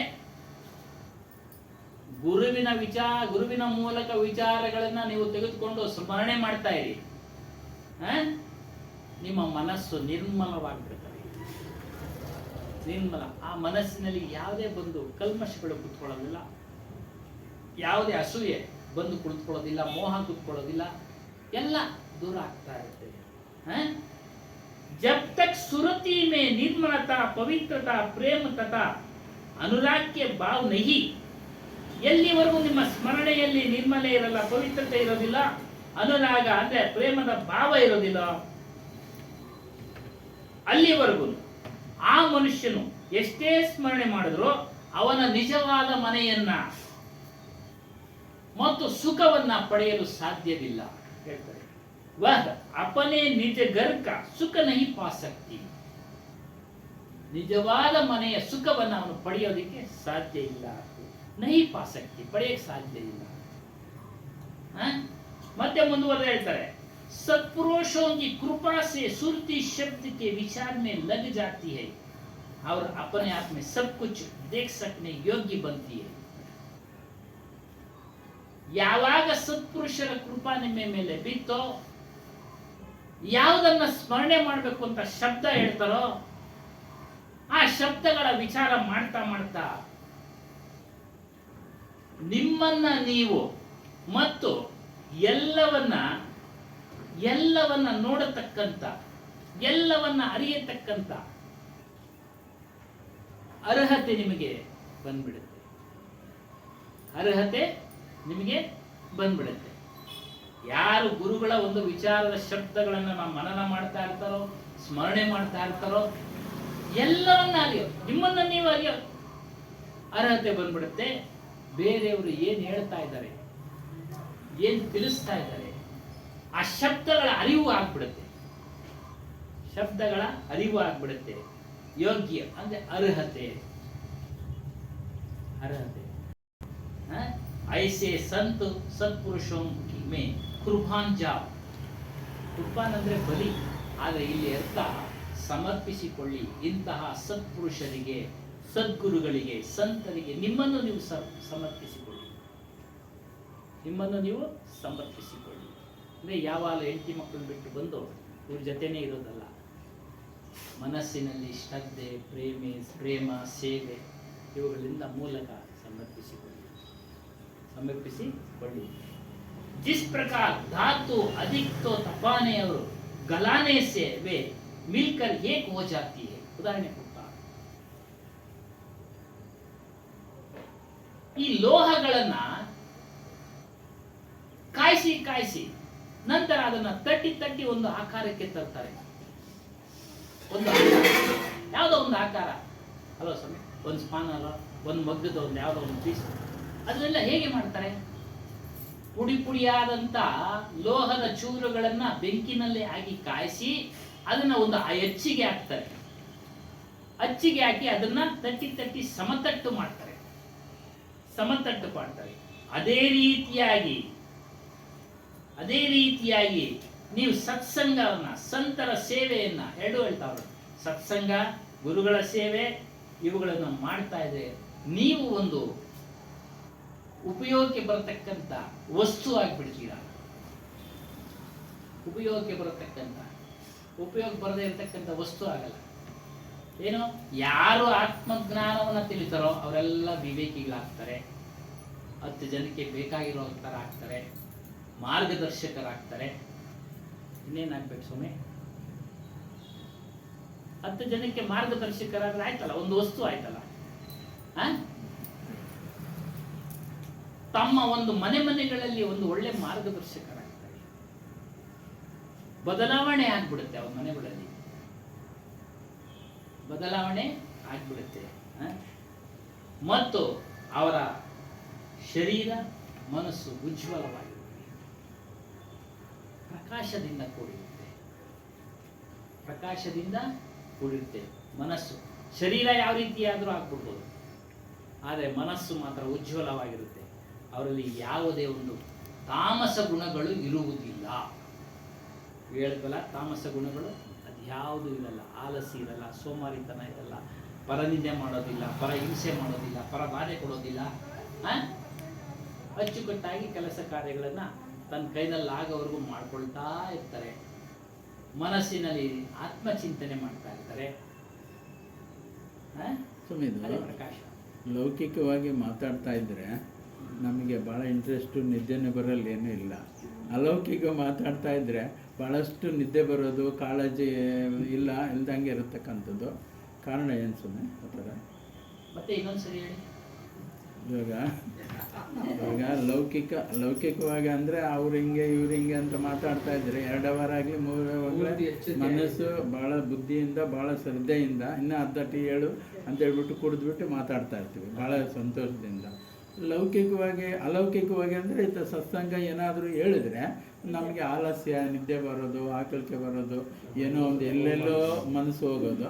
ಕಾರಣ ಅನೇಕ ವರ್ಷಗಳಿಂದ ಆ ಮನಸ್ಸು ಅದೇ ಕೆಲಸವನ್ನ ಮಾಡ್ಕೊಂಡು ಬರ್ತಾ ಇದೆ. ಅದಕ್ಕೆ ಅದರ ಸೆಳೆತ ಜಾಸ್ತಿ.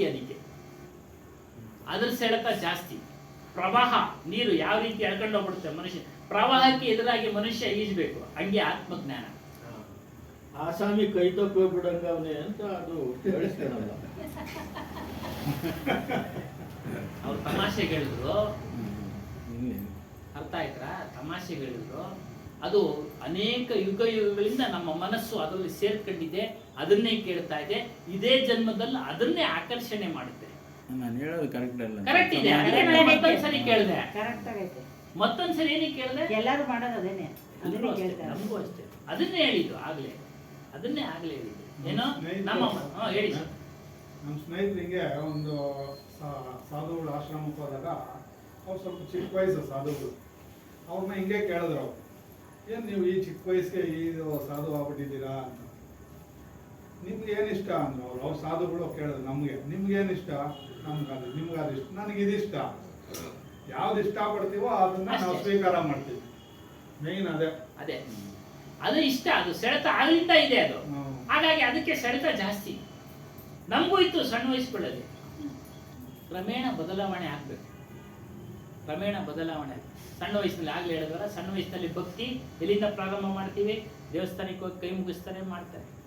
ನಮ್ಗೆಲ್ಲ ವಿಚಾರಗಳು ಗೊತ್ತಾದ್ಮೇಲೆ, ಅದರಲ್ಲಿ ಶಾಂತಿ ಸಿಗಲ್ಲ ಅಂತ ಗೊತ್ತಾದ್ಮೇಲೆ ಏನಕ್ಕೆ ಅದನ್ನ ಕೈ ಮುಗಿಬೇಕು ನಾವು?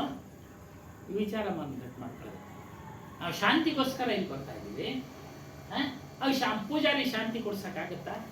ಕಳೆದ ವಾರ ಹೇಳಿದ್ವಿ, ಆ ಪಂಡಿತ 2 ಸರಿ ಭಾಗವತ ಮಾಡಿಸ್ತಾ, ದಕ್ಷಿಣೆ ಕೊಡಿಸ್ತಾ, ರಾಜನಿಗೆ ಸಂತೋಷ ಸಿಗ್ಲಿಲ್ಲ.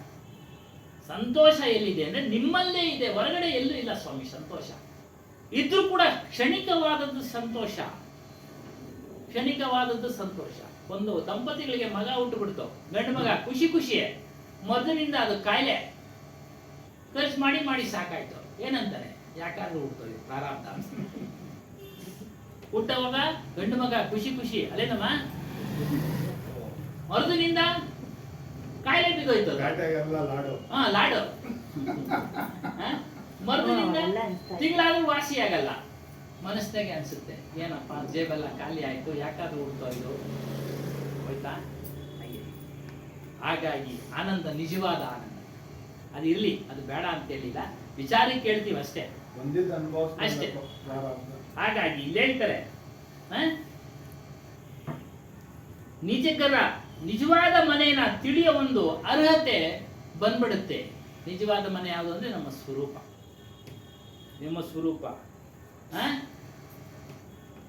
ಗುರುವಿನ ಹೊರತುಪಡಿಸಿ ನೀವು ಸ್ಮರಣೆ ಮಾಡಿದ್ರೆ ಅದು ನಿರ್ಮಲವಾಗಿ, ಮನಸ್ಸು ನಿರ್ಮಲ ಆಗೋದಿಲ್ಲ. ಏನೇ ಸ್ಮರಣೆ ಮಾಡಿರಿ ಎಲ್ಲ ದ್ವಂದ್ವ. 108 ಉಪನಿಷತ್ತುಗಳಲ್ಲಿ 108 ಜನದ ಅಭಿಪ್ರಾಯ ಯಾವುದು ನೆಂಟು? ಒಂದೇ ಗುರು 10 ವೇದಗಳನ್ನ ಬರ್ದಿದ್ರು ಅದರಲ್ಲೇ ದ್ವಂದ್ವ ಇದೆ ಅಂತ ಹೇಳ್ತಾರೆ. ಹಂಗೆ ಅದನ್ನು ತಿಳಿಸಿದರೆ ಅದನ್ನು ಆರಿಸ್ಕೊಳ್ಬೇಕು. ನಾವು ಅದನ್ನು ಆರಿಸ್ಕೊಳ್ಬೇಕು. ಇವರೆಲ್ಲ ಏನ್ ಮಾಡಿದ್ರು ಅಂದ್ರೆ ಪರಂಪರೆ ಹಿಂದೆ ಹೋಗ್ಬಿಟ್ರು, ಪಕ್ಷಪಾತ ಮಾಡಿಬಿಟ್ರು. ನಾವು ಶಂಕರಾಚಾರ್ಯರ ಪಕ್ಷ, ಅವ್ರು ಏನ್ ಹೇಳಿದಾರೋ ಅದೇ ಸತ್ಯ, ಸುಳ್ಳಾಗಿದ್ರು ಸತ್ಯ ಅಂತ ವಾದ ಮಾಡೋದು. ರಾಮಾನುಜರ ಪಕ್ಷ ಅವ್ರದ್ದು, ಇನ್ನು ಮಧ್ವಾಚಾರ್ಯರು ಅವ್ರದ್ದು. ಆಗಲೇ ಇದೆ ಪೈಪೋಟಿ ಇಲ್ಲಿ. ಹಾಗಾಗಿ ಅವ್ರು ಜಬ್ ತಕ್ ಸುರತಿ ಸೆ ನಿರ್ಮಲತಾ ಪವಿತ್ರ ಅನುರಾಗ ಭಾವ ನಹಿ ವಹ ಅಪನೆ ನಿಜ ಆಯ್ತು. ಶ್ರೀ ಗುರು ನಾನಕ್ ಫರ್ಮಾತೆ ಎಂದು ಹೇಳ್ತಾ ಇದ್ದಾರೆ, जिन सत्पुरुषों की कृपा से सुरति शब्द के विचार आयतो संत पुरुषों के कृपा समर्पिಸಿಕೊಳ್ಳಿ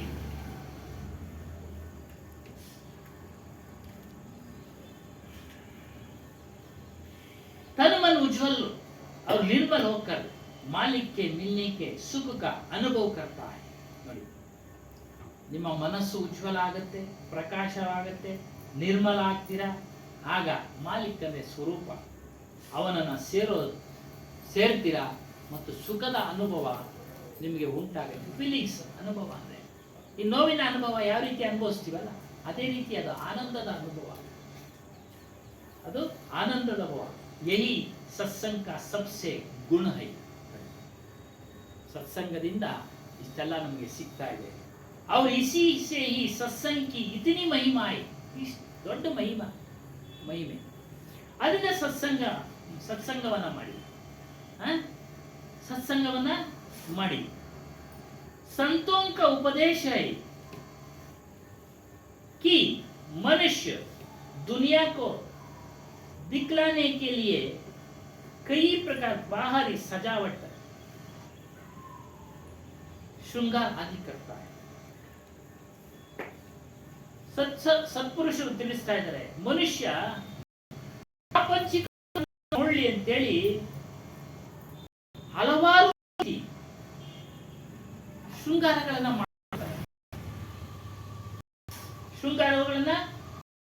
ಮಾಡ್ಕೊಳ್ತಾನಂತೆ ಅಷ್ಟು ಒಂದು ಗಮನ ಕೊಡ್ತಾನೆ ಆ ಶೃಂಗಾರ ಮಾಡ್ಕೊಳ್ಳಕ್ಕೆ ಯಾವುದೇ ಒಂದು ವಿಚಾರ ತನ್ನ ಮನೆ ಹಿಂಗಿರ್ಬೇಕು ಇಷ್ಟಪಡ್ತಾರಲ್ವ ಮನೇನ ತನ್ನ ಇದೇ ರೀತಿ ಎಲ್ಲ ವಿಷಯಗಳಲ್ಲಿ ಅದೇ ರೀತಿಯಾಗಿ ತನ್ನ ಒಂದು ಸ್ವರೂಪದ ಕಡೆ ಗಮನ ಕೊಡೋದಿಲ್ಲ ತನ್ನಲ್ಲೇ ಇರ್ತಕ್ಕಂಥ ಆತ್ಮ ಪರಮಾತ್ಮ ಆ ಕಡೆ ಗಮನ ಕೊಡೋದಿಲ್ಲ ಕಾರಣ ಇಷ್ಟೇ ಅವನಿಗೆ ಸತ್ಸಂಗ ತಿಳಿಸಿದ್ರು ಅವನು ಕೇಳೋನಲ್ಲ ಯಾಕಂದ್ರೆ ಅವನಲ್ಲಿ ಆ ಪ್ರಾರಂಭ ಇಲ್ಲ ನಾವೆಲ್ಲ ಪುಣ್ಯಶಾಲಿಗಳು ಭಾಗ್ಯಶಾಲಿಗಳು ಬಿಡದೆ ಕೇಳ್ತಾ ಇದ್ದೀವಿ ಸತ್ಸಂಗ ಬಿಡದೆ ಕೇಳ್ತಾ ಇದ್ದೀವಿ ಕೇಳಲೇಬೇಕು ಇರೋವರೆಗೂ ನಮ್ಮ ಕೈನಲ್ಲಿ ಆಗೋವರೆಗೂ ಬರಬೇಕು ಕೇಳಬೇಕು ಆಗ ನಾವು ಅದ್ರ ಯಶಸ್ಸು ಅದರೊಂದು ಫಲ ರಿಸಲ್ಟ್ ನಮ್ಮ ಅಂತಿಮ ಸಮಯದಲ್ಲಿ ಅದು ಗೊತ್ತಾಗುತ್ತೆ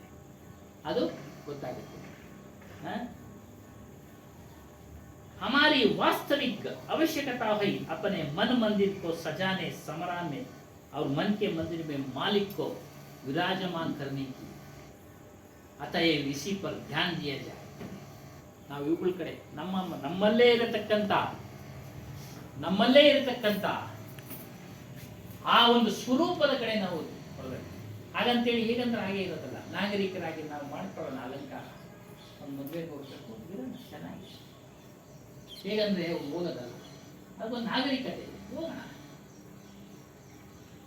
ಬೇಡ ಅಂತೇಳಿ ಆದರೆ ಹೆಚ್ಚಿನ ಒಂದು ಗಮನವನ್ನ ನಿಮ್ಮ ಆಧ್ಯಾತ್ಮದ ಕಡೆ ನಿಮ್ಮ ಸ್ವರೂಪದ ಕಡೆ ಅವನು ವಿರಾಜಮಾನನಾಗಿದ್ದಾನೆ ಹೊರಗಡೆ ಎಲ್ಲೂ ಇಲ್ಲ ಅವನು ನಿಮ್ಮಲ್ಲೇ ಇದ್ದಾನೆ ಅವನನ್ನ ತಿಳಿಯಿರಿ ಅವನನ್ನ ಪರಿಚಯ ಮಾಡ್ಕೊಳ್ಳಿ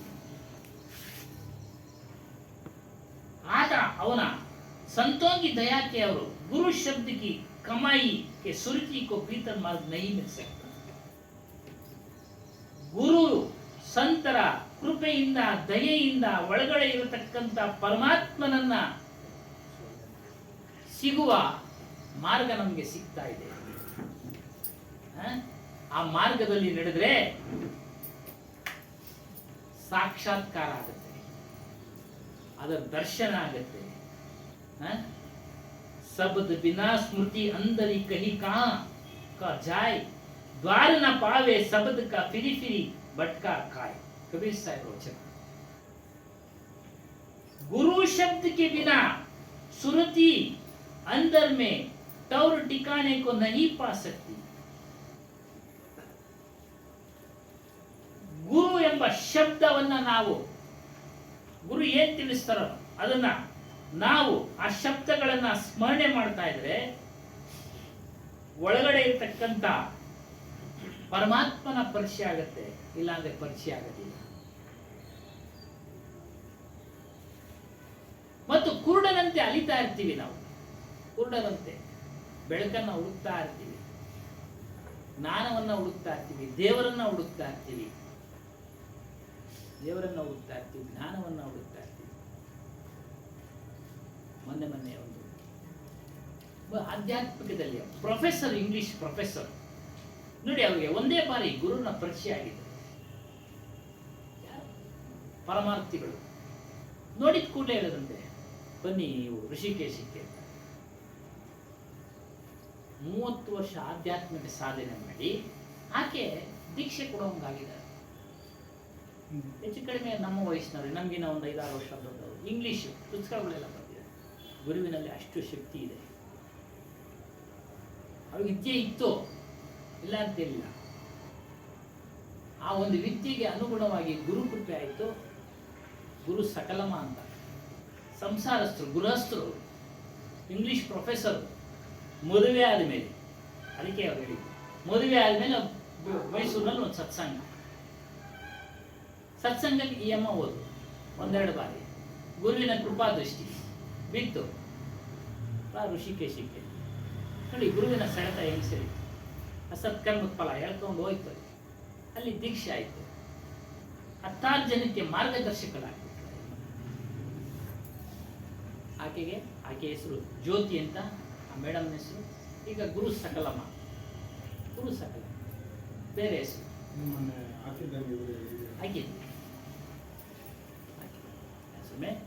ಹಾಗಾಗಿ ಗುರುವಿನ ಶಬ್ದ ಅಷ್ಟು ಶಕ್ತಿ ಇದೆ.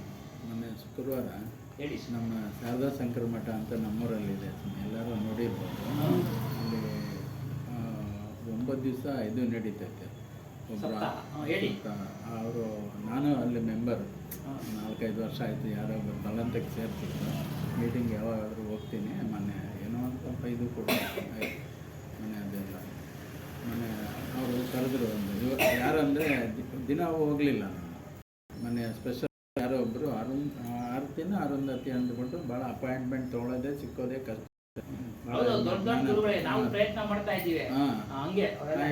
ಯಾರೋ ಸಿಕ್ಕಿದ್ದ ಹೊತ್ತು ಬಂದರು. ಅವರು ಪ್ರಸ್ತಾಪ ಮಾಡಿದ್ರು ಇದೇ ಅನ್ಕೊಂಡು, ಶಂಕರಾಚಾರ್ಯದು ಮತ್ತು ಇದು ಆತ್ಮಜ್ಞಾನ ಅಂದರೆ ಭಾಳಷ್ಟು ತಿಳಿಸ್ಕೊಟ್ಟಿರ್ತಕ್ಕಂಥ ಎಲ್ಲ ಪ್ರಮುಖ ಗುರುಗಳಲ್ಲಿ ಕಬೀರ್ ಗುರುಗಳು ಭಾಳಷ್ಟು ಅಂತ ಅವರು ಉಲ್ಲೇಖ ಮಾಡಿದ್ರು.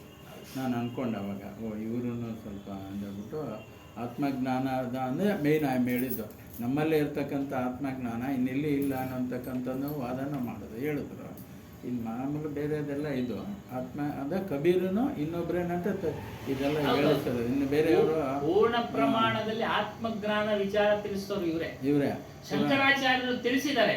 ಅವರ ಪಕ್ಷಗಳು ಏನ್ ಮಾಡ್ತೋ ವಿಗ್ರಹದ ಕಡೆ ಕರ್ಕೊಂಡು ಹೋಗ್ಬಿಟ್ಟು ಬೇರೆಯವರೆಲ್ಲ ಮತ್ತು ನಿಮ್ಮನ್ನ ಯಾರು ಸೇರ್ಸಲ್ಲ. ಅವರು ನೀವು ಭಕ್ತರಾಗಿರ್ಬೇಕಷ್ಟೇ. ನೀವು ದೀಕ್ಷೆ ತೆಗೆದುಕೊಂಡು ಆ ಮಾರ್ಗದಲ್ಲಿ ನಡೆಯಕ್ಕಾಗೋದಿಲ್ಲ. ಏನಮ್ಮ ಬಿಟ್ಕೊಂಡು ಅಷ್ಟೇ. ಆದ್ರೆ ಇವರು ಹಂಗಲ್ಲ, ಒಳಗಡೆ ಬಿಟ್ಕೊಂತಾರೆ ಕಬೀರ್ ಸಾಹೇಬ್. ಹೇಳಿ ನಾವು ಅದ್ರ ಕಡೆ ಗಮನ ಇರಬೇಕು, ಅದನ್ನು ಅಭ್ಯಾಸ ಮಾಡಬೇಕು, ಅದ್ರ ಬಗ್ಗೆ ಅಧ್ಯಯನ ಇರಬೇಕು ಅಂತ ಹೇಳ್ಬಿಟ್ಟು ಅಂದರೆ ಆತ್ಮಜ್ಞಾನ ನಮ್ಮಲ್ಲೇ ಇದ್ದಾರೆ, ಇನ್ನೆಲ್ಲಿ ಇಲ್ಲ ಅನ್ನತಕ್ಕಂತ ಹೇಳಿದ್ರು ಅಂತ ಅದೇ ಹೇಳಿದ್ರು. ನಿಮ್ಮಲ್ಲೇ ಇದೆ ಅಲ್ಲಿಂದ ಅದನ್ನ ಹೇಳ್ತಾರೆ. ಸತ್ಸಂಗದ ಮೂಲಕ ಅದೆಲ್ಲ ಗೊತ್ತಾಗ್ತಾ ಇದೆ. ಅದೆಲ್ಲ ಅವರು ಹೇಳಿದ್ರು ಕಬೀರದು ಅಂತ ಹೇಳ್ಬಿಟ್ಟು ಪ್ರಸ್ತಾಪ. ಒಂದು ಗೀತೆ ಪುಸ್ತಕ, ಎಲ್ಲ ಪುಸ್ತಕಗಳು ನಾನು ಸಮಯ ಆಯ್ತಲ್ಲ ತಿರುಗಾಡ್ತೀನಿ. ದಿನ ಒಂದು 4 ಗಂಟೆ ಕುತ್ಕೊಳ್ತೀನಿ, 2 ಗಂಟೆ ಕುತ್ಕೊಳ್ತೀನಿ, ನೋಡ್ತಾ ಇರ್ತೀನಿ. ಭಗವದ್ಗೀತೆ ವಿಶ್ಲೇಷಣೆ ಮಾಡಿ ಬರೆದಿರತಕ್ಕಂಥವ್ರು ತಂದು ತೋರಿಸ್ತೇವೆ ಓದ್ಸಲಿ ಎಲ್ಲ. ಅವರು ಕಬೀರ್ ಸಾಹೇಬ್ರನ್ನ ಉಲ್ಲೇಖ ಮಾಡಿದ್ದಾರೆ. ಚಿನ್ನದ ಬೇಡಿ, ಕಬ್ಬಿಣದ ಬೇಡಿ, ಈ ಪುಣ್ಯ ಫಲಗಳು, ಪೂಜೆ ಪುನಸ್ಕಾರಗಳು, ಇವೆಲ್ಲ ಚಿನ್ನದ ಬೇಡಿ ಇದ್ದಂಗೆ. ಏನರ್ಥ? ಒಳ್ಳೆ ಶ್ರೀಮಂತನಾಗಿ ಹುಟ್ಟಬಹುದು, ರಾಜನಾಗಿ ಹುಟ್ಟಬಹುದು. ದೇಹ ಬರಲೇಬೇಕಾ? 3 ವಿಧವಾದ ದುಃಖಗಳು ಇದ್ದೇ ಇರುತ್ತಾ ದೇಹ ಅಂದಮೇಲೆ? ಚಿನ್ನದ ಬೇಡಿ, ಬೇಡಿ ಸ್ವಲ್ಪ ಹುಟ್ಟವರು ಹುಟ್ಟಿದ್ರು ಸ್ವಲ್ಪ ಮಿಡಲ್ ಕ್ಲಾಸ್ ಪೀಪಲ್ ಹೇಗೋ ಅನ್ಕೊಳ್ಳಿ. ಒಟ್ಟಾರೆ ದೇಹ ಬಂದ ಮೇಲೆ ದುಃಖವೇ. ಸುಮಾರು ಜನ ಕಬೀರ್ ಜ್ಞಾನ ತೆಗೆದುಕೊಂಡಿದ್ದಾರೆ, ಆದ್ರೆ ಅದನ್ನ ಅಲ್ಪ ಸ್ವಲ್ಪ ಹೇಳ್ತಾರೆ. ರಾಮಕೃಷ್ಣ ಆಶ್ರಮದವ್ರು ಎಲ್ಲರೂ ಒಂದೊಂದು ಸೆಂಟೆನ್ಸ್ ತಗೊಂತಾರೆ, ಒಂದೊಂದು ವಾಕ್ಯ ತೆಗೆದುಕೊಳ್ತಾರೆ, ಅವ್ರು ಫಾಲೋ ಮಾಡ್ತಾರೆ. ತಿಳಿಸುವಾಗ ಮಾತ್ರ ಈ ರೀತಿಯಲ್ಲಿ ಬಂಧನಕ್ಕೆ ಒಳಪಡತಕ್ಕಂಥ ವಿಚಾರಗಳನ್ನೇ ತಿಳಿಸ್ತಾರೆ. ಬಂಧನಕ್ಕೆ ಅವ್ರ ಪರಂಪರೆನ ಬಿಟ್ಕೊಡಕ್ಕಾಗೋದಿಲ್ಲ. ಅವರು ಮಠದವರು ಪರಂಪರೆ, ಅವರು ಬ್ರಾಹ್ಮಣ ಸ್ವಾಮಿ ಮೂಲತಃ, ಅವರು ಶಂಕರಾಚಾರ್ಯನ ಬಿಟ್ಕೊಡೋದಿಲ್ಲ. ಹೌದು ಹೌದು, ಅದನ್ನೇ ಹೇಳ್ತಾ ಇರೋದು ನಾನು. ಅದೇ ಹೇಳಿದ್ದು, ಅಲ್ಲೇನಮ್ಮ ಬಿಟ್ಕೊಳ್ಳೋದೇ ಇಲ್ಲ ನಿಮ್ಮನ್ನ, ಕೇವಲ ಭಕ್ತರಾಗಿ ದಕ್ಷಿಣೆ ಹಾಕಿ ಮಂಗಳಾರತಿ ತಗೊಂಡು ಹೋಗ್ತಾರೆ ಅಷ್ಟೇ. ಯಾರು ಬಿಟ್ಕೊಳ್ಳಲ್ಲ. ಹಾಗಾಗಿ ಪೂರ್ಣ ಪ್ರಮಾಣದ ಆತ್ಮಜ್ಞಾನವನ್ನ ತಿಳಿಸಿ ನೀವು ಪಡಿಬೋದು ಅಂತ ತಿಳಿಸಿರೋರು ಇವರು, ಕೈವಾರ ತಾತಯ್ಯನವರು, ವೇಮನ್ನವರು. ನೀವು ಹಾಕ್ಬೋದು, ನೀವು ಆತ್ಮಜ್ಞಾನಿಗಳಾಗ್ಬೋದು ಅಂತ ತಿಳಿಸೋರು. ಕೆಲವರು ಬುದ್ಧ ಅವರೇನೋ ಭೇದ ಭಾವ ಮಾಡಲಿಲ್ಲ, ಮೇಲು ಕೀಳು ಮಾಡಲಿಲ್ಲ, ಜಾತಿ ನೋಡಲಿಲ್ಲ. ಎಲ್ಲರೂ ನನ್ನ ಹಾಗೆ ಚೈತನ್ಯ ಜೀವಿಗಳು, ಎಲ್ಲರೂ ನನ್ನ ಹಾಗೆ ಶರೀರ ಧಾರಣೆ ಮಾಡಿದರೆ ದುಃಖಿಗಳಾಗಿದ್ದಾರೆ ಶರೀರ ಧಾರಣೆ ಮಾಡಿ. ಈ ರೀತಿ ಅವ್ರು ಯೋಚನೆ ಮಾಡಿದ್ರು. ಇವ್ರಿಗೆಲ್ಲರಿಗೂ ಕಲ್ಯಾಣವಾಗಬೇಕು, ಇವರೆಲ್ಲರೂ ಬಿಡುಗಡೆ ಆಗಬೇಕು ಅಂತ ಅವ್ರು ಯೋಚನೆ ಮಾಡಿದ್ರು. ಅವರು ಭೇದ ಭಾವ ಮಾಡಲಿಲ್ಲ, ಅವರು ಭೇದ ಭಾವ ಮಾಡಲಿಲ್ಲ. ಹಾಗಾಗಿ ಗುರು ಶಬ್ದಕ್ಕೆ ಬಿನ, ಗುರುವಿನ ಶಬ್ದ ಹೊರತುಪಡಿಸಿ ನಿಮ್ಮ ಒಳಗಡೆ ಇರತಕ್ಕಂಥ ಪರಮಾತ್ಮನ ಪರಿಚಯ ಆಗೋದಿಲ್ಲ ಗುರುವನ್ನ ನೀವು. ಹಾಗಾಗಿ ಮತ್ತು ಕುರುಡನಾಗಿ ಸುತ್ತುತ್ತಾ ಇರ್ತಾನೆ. ಹೀಗಿರುವಾಗ ಅವನು ಎಲ್ಲೋಗ್ಬೇಕು ಬಿಡುಗಡೆಗೋಸ್ಕರ? ಗುರುವಿನ ಹತ್ರನೇ ಹೋಗ್ಬೇಕು. ಗುರುವೇ ಬಿಡುಗಡೆ ಮಾಡೋಕ್ಕೆ ಸಾಧ್ಯ, ಬೇರೆ ಯಾರು ದೇವಿ ದೇವತಾದಿಗಳ. ನಮ್ಮ ಸಂಧ್ಯಾ ಪಾಠದಲ್ಲಿ ಬರುತ್ತೆ ಪ್ರತಿದಿನ ಸಂಧ್ಯಾ ಪಾಠ, ಅದು ಕನ್ನಡದಾಗ ಬರೆಯೋಣ ಅಂತೇಳಿ ಅದಾಗ್ತಾನೆ ಇಲ್ಲ. ಪ್ರಯತ್ನ ಮಾಡೋಣ. ಹೇಳ್ತಾರೆ ನಿಮ್ಮ ಹರಿಹರ ಬ್ರಹ್ಮಾದಿಗಳೆಲ್ಲ ಗುರುಗಳು ಮಾಡಿದ್ರು, ಎಲ್ಲರೂ ಗುರುಗಳು ಮಾಡಿದಾರಪ್ಪ, ನೀವು ಗುರುಗಳು ಮಾಡಿ. ಗುರು ಅವಶ್ಯಕ ಜೀವನದಲ್ಲಿ. ಆಧ್ಯಾತ್ಮ ಪ್ರಾಪಂಚಿಕ ಗುರು ಎಷ್ಟು ಅವಶ್ಯನೋ ಅದಕ್ಕಿಂತ ಹೆಚ್ಚು ಪಟ್ಟು ಆಧ್ಯಾತ್ಮಿಕ ಗುರು ಅವಶ್ಯಕ ಪ್ರತಿಯೊಬ್ಬ ಮನುಷ್ಯನಿಗೂ. ಅವ್ರವ್ರ ಪರಂಪರೆ ಬಿಡಿ, ಅವ್ರು ನಾವು ಇದು ಮಾಡೋದು ಬೇಡ. ಒಟ್ಟಾರೆ ಆಧ್ಯಾತ್ಮಿಕ ಅವ್ರ ಪರಂಪರೆಯಲ್ಲಿ ಅವ್ರು ಹೋಗ್ತಾರೆ. ಹಾಗಾಗಿ ಗುರು ಬಹಳ ಅವಶ್ಯಕ. ಈ ಶಬ್ದಗಳು ನಿಜಸ್ಥಾನವನ್ನ, ಗುರುವಿನ ಶಬ್ದಗಳು ನಿಜಸ್ಥಾನವನ್ನ ಕೊಡ್ತವೆ. ಬೇರೆ ಎಲ್ಲ ಶಬ್ದಗಳು ನಿಮಗೆ ನಿಜಸ್ಥಾನವನ್ನ ತೋರಿಸಲ್ಲ. ಯಾವುದು? ನಮ್ಮ ಸ್ವರೂಪವೇ ನಿಜಸ್ಥಾನ. ನಮ್ಮ ಸ್ವರೂಪವೇ ನಿಜಸ್ಥಾನ. ಎಲ್ಲೂ ಸಿಗೋದಿಲ್ಲ ಹೊರಗಡೆ. ಎಲ್ಲನ ಸಿಗುತ್ತಾ? ಶಾರದಾಂಬ ಹೋಗಿ ಸಿಗೋದಿಲ್ಲ, ವೈಷ್ಣವಿ ಹೋಗಿ ಸಿಗೋದಿಲ್ಲ, ಮಾನಸ ಸರೋವರ ಹೋಗಿ ಸಿಗೋದಿಲ್ಲ. ಎಲ್ಲ ಒಂದೊಂದು ಕಡೆ ದೇವಿ ದೇವತಾದಿಗಳ ಪೂಜೆ ಪುನಸ್ಕಾರ, ಮತ್ತೆ ಅಲ್ಲೋದ್ರೆ ಅದರ ದರ್ಶನ, ಮತ್ತೆ ಏನು ಸಿಗೋದಿಲ್ಲ. ಅದು ಪೂಜಾರಿ ಇರ್ತಾನೆ, ಪೂಜೆ ಮಾಡ್ತಾ ಇರ್ತಾನೆ, ಮಂಗಳಾರತಿ ಎಲ್ಲ ನೋಡ್ಬಿಟ್ವಿ ನಾವು. ಶಾರದಾಂಬ ನೋಡ್ಬಿಟ್ವಿ, ವೈಷ್ಣವ ದೇವಿನೂ ನೋಡ್ಬಿಟ್ವಿ. ಎಷ್ಟು ಕಷ್ಟ ಅವೆಲ್ಲ ನೋಡೋದಕ್ಕೆ. 29 ಲಕ್ಷ ರಿಜಿಸ್ಟರ್ಡ್ ಮಾಡ್ಕೊಂಡಿದ್ದಾರೆ ಶಾರದಾಂಬೆ. ನಮ್ಮ ಕಡೆಯವರೊಬ್ರು ಹೋಗಿದ್ರು, ತುಂಬಾ ರಶ್. ಯಮುನೋತ್ರಿಗೆ ತುಂಬಾ ರಶ್, ತುಂಬಾ ರಶ್. ಅಷ್ಟು ಕಷ್ಟಪಟ್ಟು ಹೋದ್ರು ಸಹ ನಮಗಲ್ಲಿ ಏನು ಲಾಭ ಇದೆ? ಒಂದು ಸ್ಥಳ ನೋಡಿದ್ವಿ, ಜ್ಞಾನ ಏನು ಸಿಗ್ಲಿಲ್ಲ. ಏನೋ ಒಂದು ಸ್ಥಳ ನೋಡ್ಬೇಕು, ಎಲ್ಲರೂ ನೋಡಿದ್ದಾರೆ, ನೋಡಿದ್ವಿ. ಏನೋ ಇವರು ನಂಜುಂಡಪ್ಪನವ್ರ ದಯೆಯಿಂದ ಎಲ್ಲ ನೋಡ್ಕೊಂಡ್ಬಂದ್ವಿ. ಪ್ರಕೃತಿ ಅಷ್ಟೇ. ಅದಕ್ಕೆ ಹೇಳ್ತಾರೆ ನಿಜ ಸ್ಥಾನ ನಹಿ ಮೇಲೆ. ಅಲ್ಲಿ ಅವುಗಳಿಂದ ನಿಮಗೆ ನಿಜ ಸ್ಥಾನ, ನಿಮ್ಮ ಸ್ವರೂಪದ ಸ್ಥಾನ ಸಿಗೋದಿಲ್ಲ. ಅವುಗಳಿಂದ ನೀವು ಸುತ್ತೋದು ತಪ್ಪೋದಿಲ್ಲ. ಸುತ್ತೋದಂದ್ರೆ ಹುಟ್ಟೋದು ಸಾಯೋದು, ಹುಟ್ಟೋದು ಸಾಯೋದು. ಅಲ್ಲಿ ಹೇಳಿದ್ವಲ್ಲ, ಚಿನ್ನದ ಬಿಡಿ ಕಬ್ಬಣದ ಬಿಡಿ. ಪುಣ್ಯ ಮಾಡಿದ್ರೆ ಅದನ್ನು ಊಟ ಮಾಡಕ್ಕೆ ಮತ್ತೆ ಅವ್ರು ದೇಹ ಧಾರಣೆ ಮಾಡಬೇಕು. ಪಾಪ ಮಾಡಿದ್ರು ಅದನ್ನು ದೇಹ ಧಾರಣೆ ಮಾಡಬೇಕು, ಅನುಭವಿಸಕ್ಕೆ.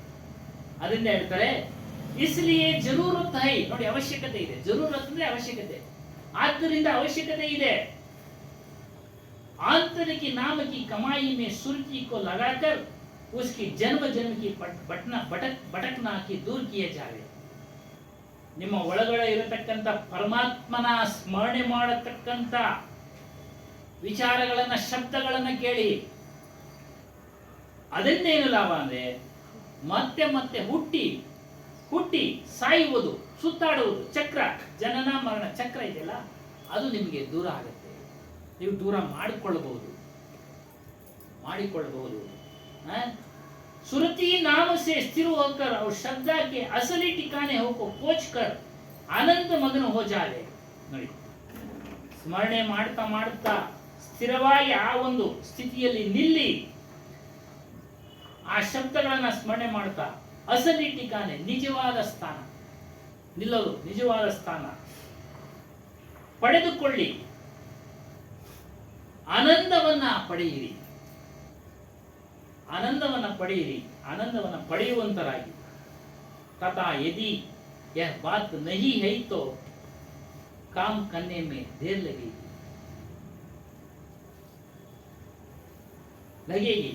ಇದು ಸಮಯ ತೆಗೆದುಕೊಳ್ಳುತ್ತೆ ಸ್ವಾಮಿ, ಒಂದೇ ದಿನಕ್ಕೆ ಆಗೋದಿಲ್ಲ. ಆ ಒಂದು ಆನಂದದ ಅನುಭವ ಆಗ್ಬೇಕಾದ್ರೆ, ಆತ್ಮಾನಂದದ ಅನುಭವ ಆಗ್ಬೇಕಾದ್ರೆ ಸಮಯ ತೆಗೆದುಕೊಳ್ಳುತ್ತೆ. ಒಂದೇ ದಿನಕ್ಕೆ ಆಗೋದಿಲ್ಲ, ಒಂದೆರಡು ವರ್ಷಕ್ಕೆ ಆಗೋದಿಲ್ಲ. ಸತತವಾಗಿ ಪ್ರಯತ್ನ ಮಾಡ್ತಾ ಇದ್ರೆ ಖಂಡಿತ ಆಗುತ್ತೆ, ಖಂಡಿತ ಆಗುತ್ತೆ. जिनी नाम बिसरियुआ दूजी कारे लगी दुविधा लागे पची हुए आंतरी तिसना आगी. जिनका रुक नामी कमाई से भूलकर और तरफ और जो दुविधा में लगे रहते, ಅದನ್ನ ನೀವು ಗಳಿಸ್ತಾ ಇದ್ರೆ ದುಃಖದಲ್ಲಿ ಬೀಳ್ತೀರಾ, ದುಃಖದಲ್ಲಿ ಬೀಳ್ತೀರಾ. ಆಸೆ ಎಂಬ ದುಃಖದಲ್ಲಿ ಬೀಳ್ತೀರಾ, ಆಸೆ ಎಂಬ ಅಗ್ನಿಯಲ್ಲಿ ಬೀಳ್ತೀರಾ ಮತ್ತು ಆ ಅಗ್ನಿಯಲ್ಲಿ ಬಿದ್ದು ಸುಟ್ಟು ಹೋಗ್ತೀರಾ. ಈ ಸಂಸಾರ ಪ್ರಪಂಚ ಎಲ್ಲ ಹಂಗೆ ಹೆಚ್ಚು ಕಡಿಮೆ ದುಃಖದಲ್ಲಿ, ಆಸೆ ಎಂಬ ದುಃಖ ಅಗ್ನಿಯಲ್ಲಿ ಬಿದ್ದು ಬೇಯ್ತಾ ಇದ್ದಾರೆ, ಸುಟ್ಟು ಹೋಗ್ತಾ ಇದ್ದಾರೆ, ಸುಟ್ಟೋಗ್ತಾ ಇದ್ದಾರೆ.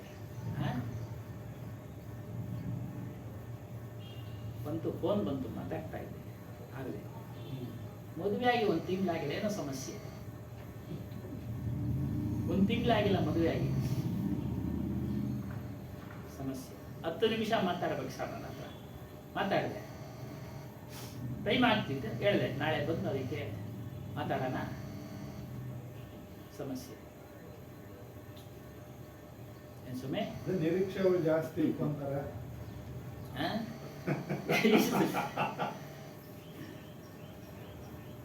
इस दुविधा प्रशांति और तृणा से वही बचते. ಇದೆಲ್ಲ ಬಿಡುಗಡೆ ಆಗ್ಬೇಕಾದ್ರೆ ನಾವೆಲ್ಲ ಸತ್ಸಂಗ ಮಾಡಬೇಕು. ಯಾರು ಇದರಿಂದ ಬಿಡುಗಡೆ ಆಗ್ತಾರೆ ಅಂದ್ರೆ ಗುರು ಕಿ ಶರಣ ಆಗಯೇ. ನೋಡಿ, ಯಾರು ಗುರುವಿನಲ್ಲಿ ಶರಣ ಹೋಗ್ತಾರೋ ಅವರು ಅಶಾಂತಿಯಿಂದ ದೂರ ಆಗ್ತಾರೆ, ದುಃಖದಿಂದ ದೂರ ಆಗ್ತಾರೆ, ಆಸೆಗಳಿಂದ ದೂರ ಇರ್ತಾರೆ. ಅವೆಲ್ಲ ಸುಖ ಕೊಡೋದಿಲ್ಲ ಅನ್ನೋದು ಮನವರಿಕೆ ಆಗ್ತಾ ಇದ್ದಾಗ ಯಾಕೆ ಇಷ್ಟಪಡ್ತಾರೆ? ಯಾಕೆ ಇಷ್ಟಪಡ್ತಾರೆ? ಇಷ್ಟಪಡೋದಿಲ್ಲ, ಇಷ್ಟ ಪಡೋದಿಲ್ಲ. ಗುರು ಶಬ್ದಿ ಕಮಾಯಿ ಕಿಯೇ ಬಿನಾ ತೃಷ್ಣಾ ಕಿ ಅಗ್ನಿ ಶಾಂತ್ ಹೋತೋ. ಗುರುವಿನ ಶಬ್ದದಿಂದ ಮಾತ್ರ ನಾವು ಆಸೆ ಎಂಬ ಬೆಂಕಿಯನ್ನ ಶಾಂತಿ ಮಾಡ್ಕೊಳ್ಬೇಕು, ಶಾಂತಿ ಮಾಡ್ಕೊಳ್ಬೇಕು. ಇಲ್ಲದೆ ಇದ್ರೆ ಬೆಂಕಿಗೆ ಸೌದೆ ಹಾಕಿದ್ರೆ ಉರಿತಾ ಇರುತ್ತೆ. ಯಾರು ಗುರುವನ್ನು ಮಾಡಿಲ್ವೋ ಅವ್ರದೆಲ್ಲವೂ ಇದೇ ಪರಿಸ್ಥಿತಿ. ಆಧ್ಯಾತ್ಮ ಗುರುವನ್ನು ಯಾರು ಮಾಡಿಲ್ವೋ ಅವರೆಲ್ಲರೂ ಇದೇ ಪರಿಸ್ಥಿತಿಯಲ್ಲಿ ಇದ್ದಾರೆ. ಆಸೆ ಎಂಬ ಬೆಂಕಿಯಲ್ಲಿ ಬಿದ್ದು ಸುಟ್ಟೋಗ್ತಾ ಇದ್ದಾರೆ. ಏನು ಬೇಕು ಬೇಕು ಅನ್ನೋದೇ ಸೌದೆ. ಆಸೆ ಅನ್ನೋದು ಒಂದು ಬೆಂಕಿ ಉರಿತಾ ಇದೆ, ಮತ್ತಷ್ಟು ಬೇಕು ಮತ್ತಷ್ಟು ಬೇಕು ಬೇಕು ಅನ್ನೋದು ಒಂದು ಸೌದೆ.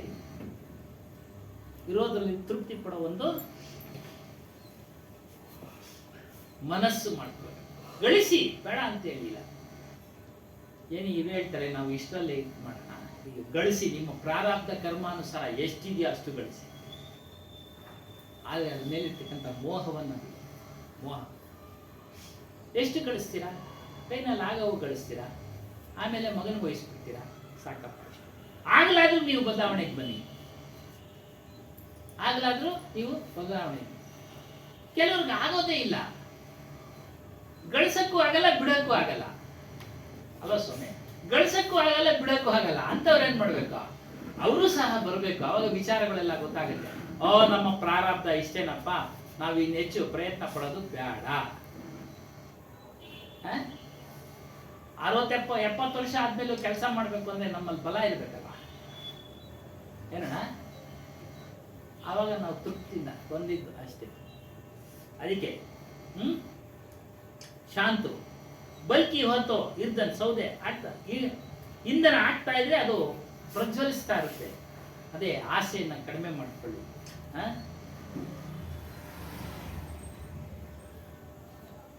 ಇಸ್ಸೆ ಕೇವಲ ವಹಿ ಬಸ್ಸೇವೆ. ಯಾರು ಇದರಿಂದ ಬಿಡುಗಡೆ ಆಗ್ತಾರೆ ಅಂದ್ರೆ ಜಿನ್ಹೋನೆ ಗುರು ಕೋ ಶರಣ್ ಕಾ ಸಹಾರಾ ಲಿಯಾ. ಸಹಾರ ಅಂದ್ರೆ ಸಹಾಯ. ಯಾರು ಗುರುವಿನ ಸಹಾಯವನ್ನ ಪಡೆದ್ರೋ ಅವರು ಮಾತ್ರ ಇವುಗಳಿಂದ ಬಿಡುಗಡೆ ಆಗ್ತಾರೆ. ಅವರು ಮಾತ್ರ ಇವುಗಳಿಂದ ಬಿಡುಗಡೆ ಆಗ್ತಾರೆ. ಹೇಮನ್ ಮನಸ್ಸಿಗೆ ಹೇಳ್ತಾರೆ, गुरु के शब्द में चित्त लगाकर भवसागर से तरने का उपाय कर ले. ಹೇ ಮನಸ್ಸೇ, ಗುರುವಿನ ಶಬ್ದಗಳಲ್ಲಿ ನಿನ್ನ ಮನಸ್ಸನ್ನ ಇಟ್ಟು ಈ ಭವಸಾಗರದಿಂದ ಪಾರಾಗುವ ಉಪಾಯವನ್ನ ಕಂಡುಕೋ. ಉಪಾಯವನ್ನ ಕಂಡುಕೋ. ಎಲ್ಲರೂ ಮನವಶವರ್ತಿಗಳಾಗಿದ್ದಾರೆ. ಮನವಶವರ್ತಿಗಳಾಗಿದ್ದಾರೆ.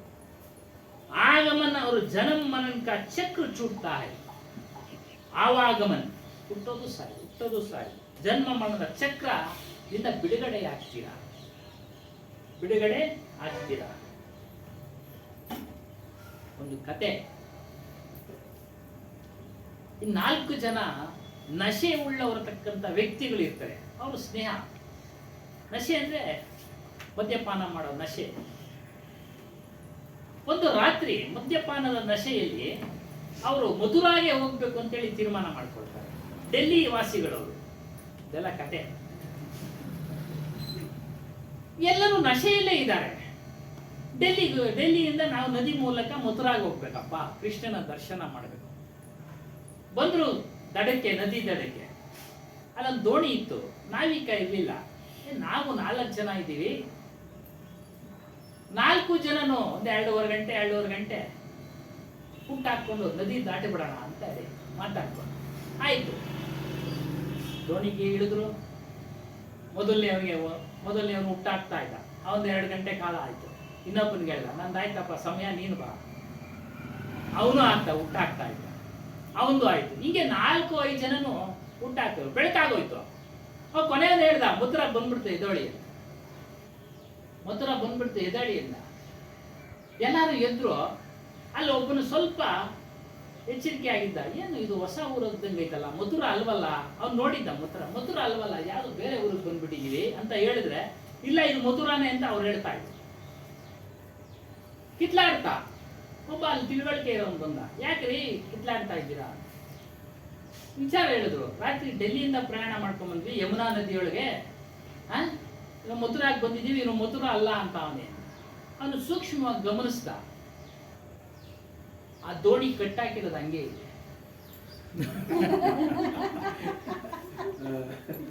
ಕಟ್ಟಿ ಬಿಚ್ಚಿದ್ರಲ್ವಾ ಸ್ವಾಮಿ ಇವರು? ಹೋಗಲ್ವಾ? ಕಟ್ಟಿ ಹಾಕಿಲ್ಲ. ನಶೆನಲ್ಲಿ ಊಟ ಹಾಕೊಂಡ್ ಬಂದವ್ರೆ. ಹೋಗ್ತಾ ಇದೀವಿ. ನಾವು ನಿಜಾನೇ ಅದ್ ಹೇಳ್ದ, ಇದು ಡೆಲ್ಲಿನೇನಪ್ಪ, ನೀವು ಡೆಲ್ಲಿನಲ್ಲೇ ಇದ್ದೀರಾ, ಮಥುರಾ ಎಲ್ಲೂ ತಲುಪಿಲ್ಲ. ಯಾಕೆ ತಲುಪಿಲ್ಲ?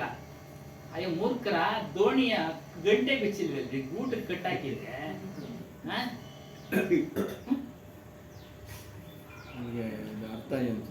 ಅರ್ಥ ಏನು ಅಂದ್ರೆ, ಈ ಮನುಷ್ಯರೆಲ್ಲ ಇದೇ ರೀತಿ ಮೋಹಕ್ಕೆ, ರಾಗಕ್ಕೆ ಎಲ್ಲ ನಶೆನಲ್ಲಿದ್ದಾರೆ. ಶಾಂತಿನ ಹೊರಗಡೆ ಹುಡುಕ್ತಾ ಇದ್ದಾರೆ. ಹೊರಗಡೆ ಪದಾರ್ಥಗಳಲ್ಲಿ ಸಿಗ್ತಾ ಇಲ್ಲ. ಇರೋ ಜಾಗದಲ್ಲೇ ಇದ್ದಾರೆ, ಪಾರಾಗ್ಲಿಲ್ಲ ಅಂತ ಹೇಳಿ. ಅದೇ ಜನ್ಮ ಮರಣದ ಚಕ್ರ ಚೂಡ್ತಾ ದಾಟ್ಲಿಲ್ಲ. ಅವ್ರು ದಾಟ್ಲಿಲ್ಲ. ಹಾಗೆ ಯಾರ್ಯಾರು ಕಾಮ, ಕ್ರೋಧ, ಲೋಭ, ಮೋಹ, ಮದ, ಮತ್ಸರ ಇತ್ಯಾದಿಗಳಲ್ಲಿ ಇರ್ತಾರೋ ಅವರು ಭವಬಂಧನದ ಚಕ್ರ ದಾಟಕ್ಕೆ ಸಾಧ್ಯ ಇಲ್ಲ. ಅಲ್ಲಿಗೆ ನೆಸ ಇರಲಿಲ್ಲ ಅಂದ್ರೆ ಒಂದಷ್ಟು ಒಬ್ರೊಬ್ರು ಅದು ಬಿಚ್ಕೊಳ್ಳೋರಲ್ಲ ಜಾಗ್ರತೆ ಗಂಟೆ ಆದ್ರೂ ಬಿಚ್ಚೋದ್ರೆ ಆಗಿದ್ರೆ ನಾವು ಗಂಟೆ ಬಿಚ್ಚಿ ನಸ ಇರ್ಲಿಲ್ಲ ಅಂದ್ರೆ ನಸ ಇರ್ಲಿಲ್ಲ ಅಂದ್ರೆ ಸ್ವಲ್ಪ ತಡಿಯಪ್ಪ ನಾವು ಕೆಟ್ಟೈತೆ ಯಾರ ಬಿಚ್ಚೋಣ ಅಂತಿದ್ರು, ಹೋಗಿ ಮುಳುಗೋದು ಬೇರೆ. ಅಟ್ಲೀಸ್ಟ್ ನಸ ಇರ್ಲಿಲ್ಲ ನಶೆ ಇಲ್ಲ ಅಂದ್ರೆ ರಾತ್ರಿ ಪ್ರಯಾಣನೆ ಮಾಡ್ತಾ ಇರಲಿಲ್ಲ ಸ್ವಾಮಿ.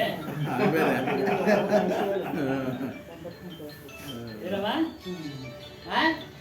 ರಾತ್ರಿ ಹೊತ್ತು ನದಿಯಲ್ಲಿ ಎಲ್ಲೆಲ್ಲೋ ಹೋಗ್ಬಿಡ್ತೀವಪ್ಪ, ಬೆಳಗಾದ್ಮೇಲೆ ಹೋಗೋಣ ಅಂತ ಇದೀವಿ ಅಲ್ಲೇನಮ್ಮ? ಅದೇ ಜಾಗೃತ ಅದೇ ಜಾಗೃತ ಸ್ವಾಮಿ. ಹಾಗಾಗಿ ಗುರು ಎನ್ನುವುದು ನಮಗೆ ಜಾಗ್ರತೆ ಕೊಡ್ತಾನೆ, ಎಚ್ಚರಿಸ್ತಾನೆ, ಎಚ್ಚರಿಸ್ತಾನೆ. तो केवल गुरु शब्द की कमाई है, इसलिए जो परमार्थ पद की अभिलाषी है वे सदैव नाम भक्ति की कमाई ಗಳಿಸಿ ಅದನ್ನ ಮನಸ್ಸಿನಲ್ಲಿ ಸ್ಮರಣೆ ಮಾಡಿ ಅಂತ ಹೇಳ್ತಾರೆ. ಹಾಗಾಗಿ ನಾನು ಎಂಬುದು ನಿಮಗೆ ಅರಿವಾಗಬೇಕಾದ್ರೆ, ಅದರ ಒಂದು ದರ್ಶನ ಆಗಬೇಕಾದ್ರೆ, ಆ ಫೀಲಿಂಗ್ಸ್ ಅನುಭವ ಆಗಬೇಕಾದ್ರೆ ನಿಮ್ಮಲ್ಲೇ ನಿಮಗೆ ಅನುಭವ ಆಗಬೇಕಾದ್ರೆ ಯಾವಾಗಲೂ ಸತ್ಸಂಗವನ್ನು ಮಾಡಿ, ಸತ್ಸಂಗದಲ್ಲಿ ಏನೇನು ಹೇಳ್ತಾರೋ ಆಚರಣೆಗಳನ್ನು ಅದನ್ನು ಅವಶ್ಯಕವಾಗಿ ಮಾಡಿ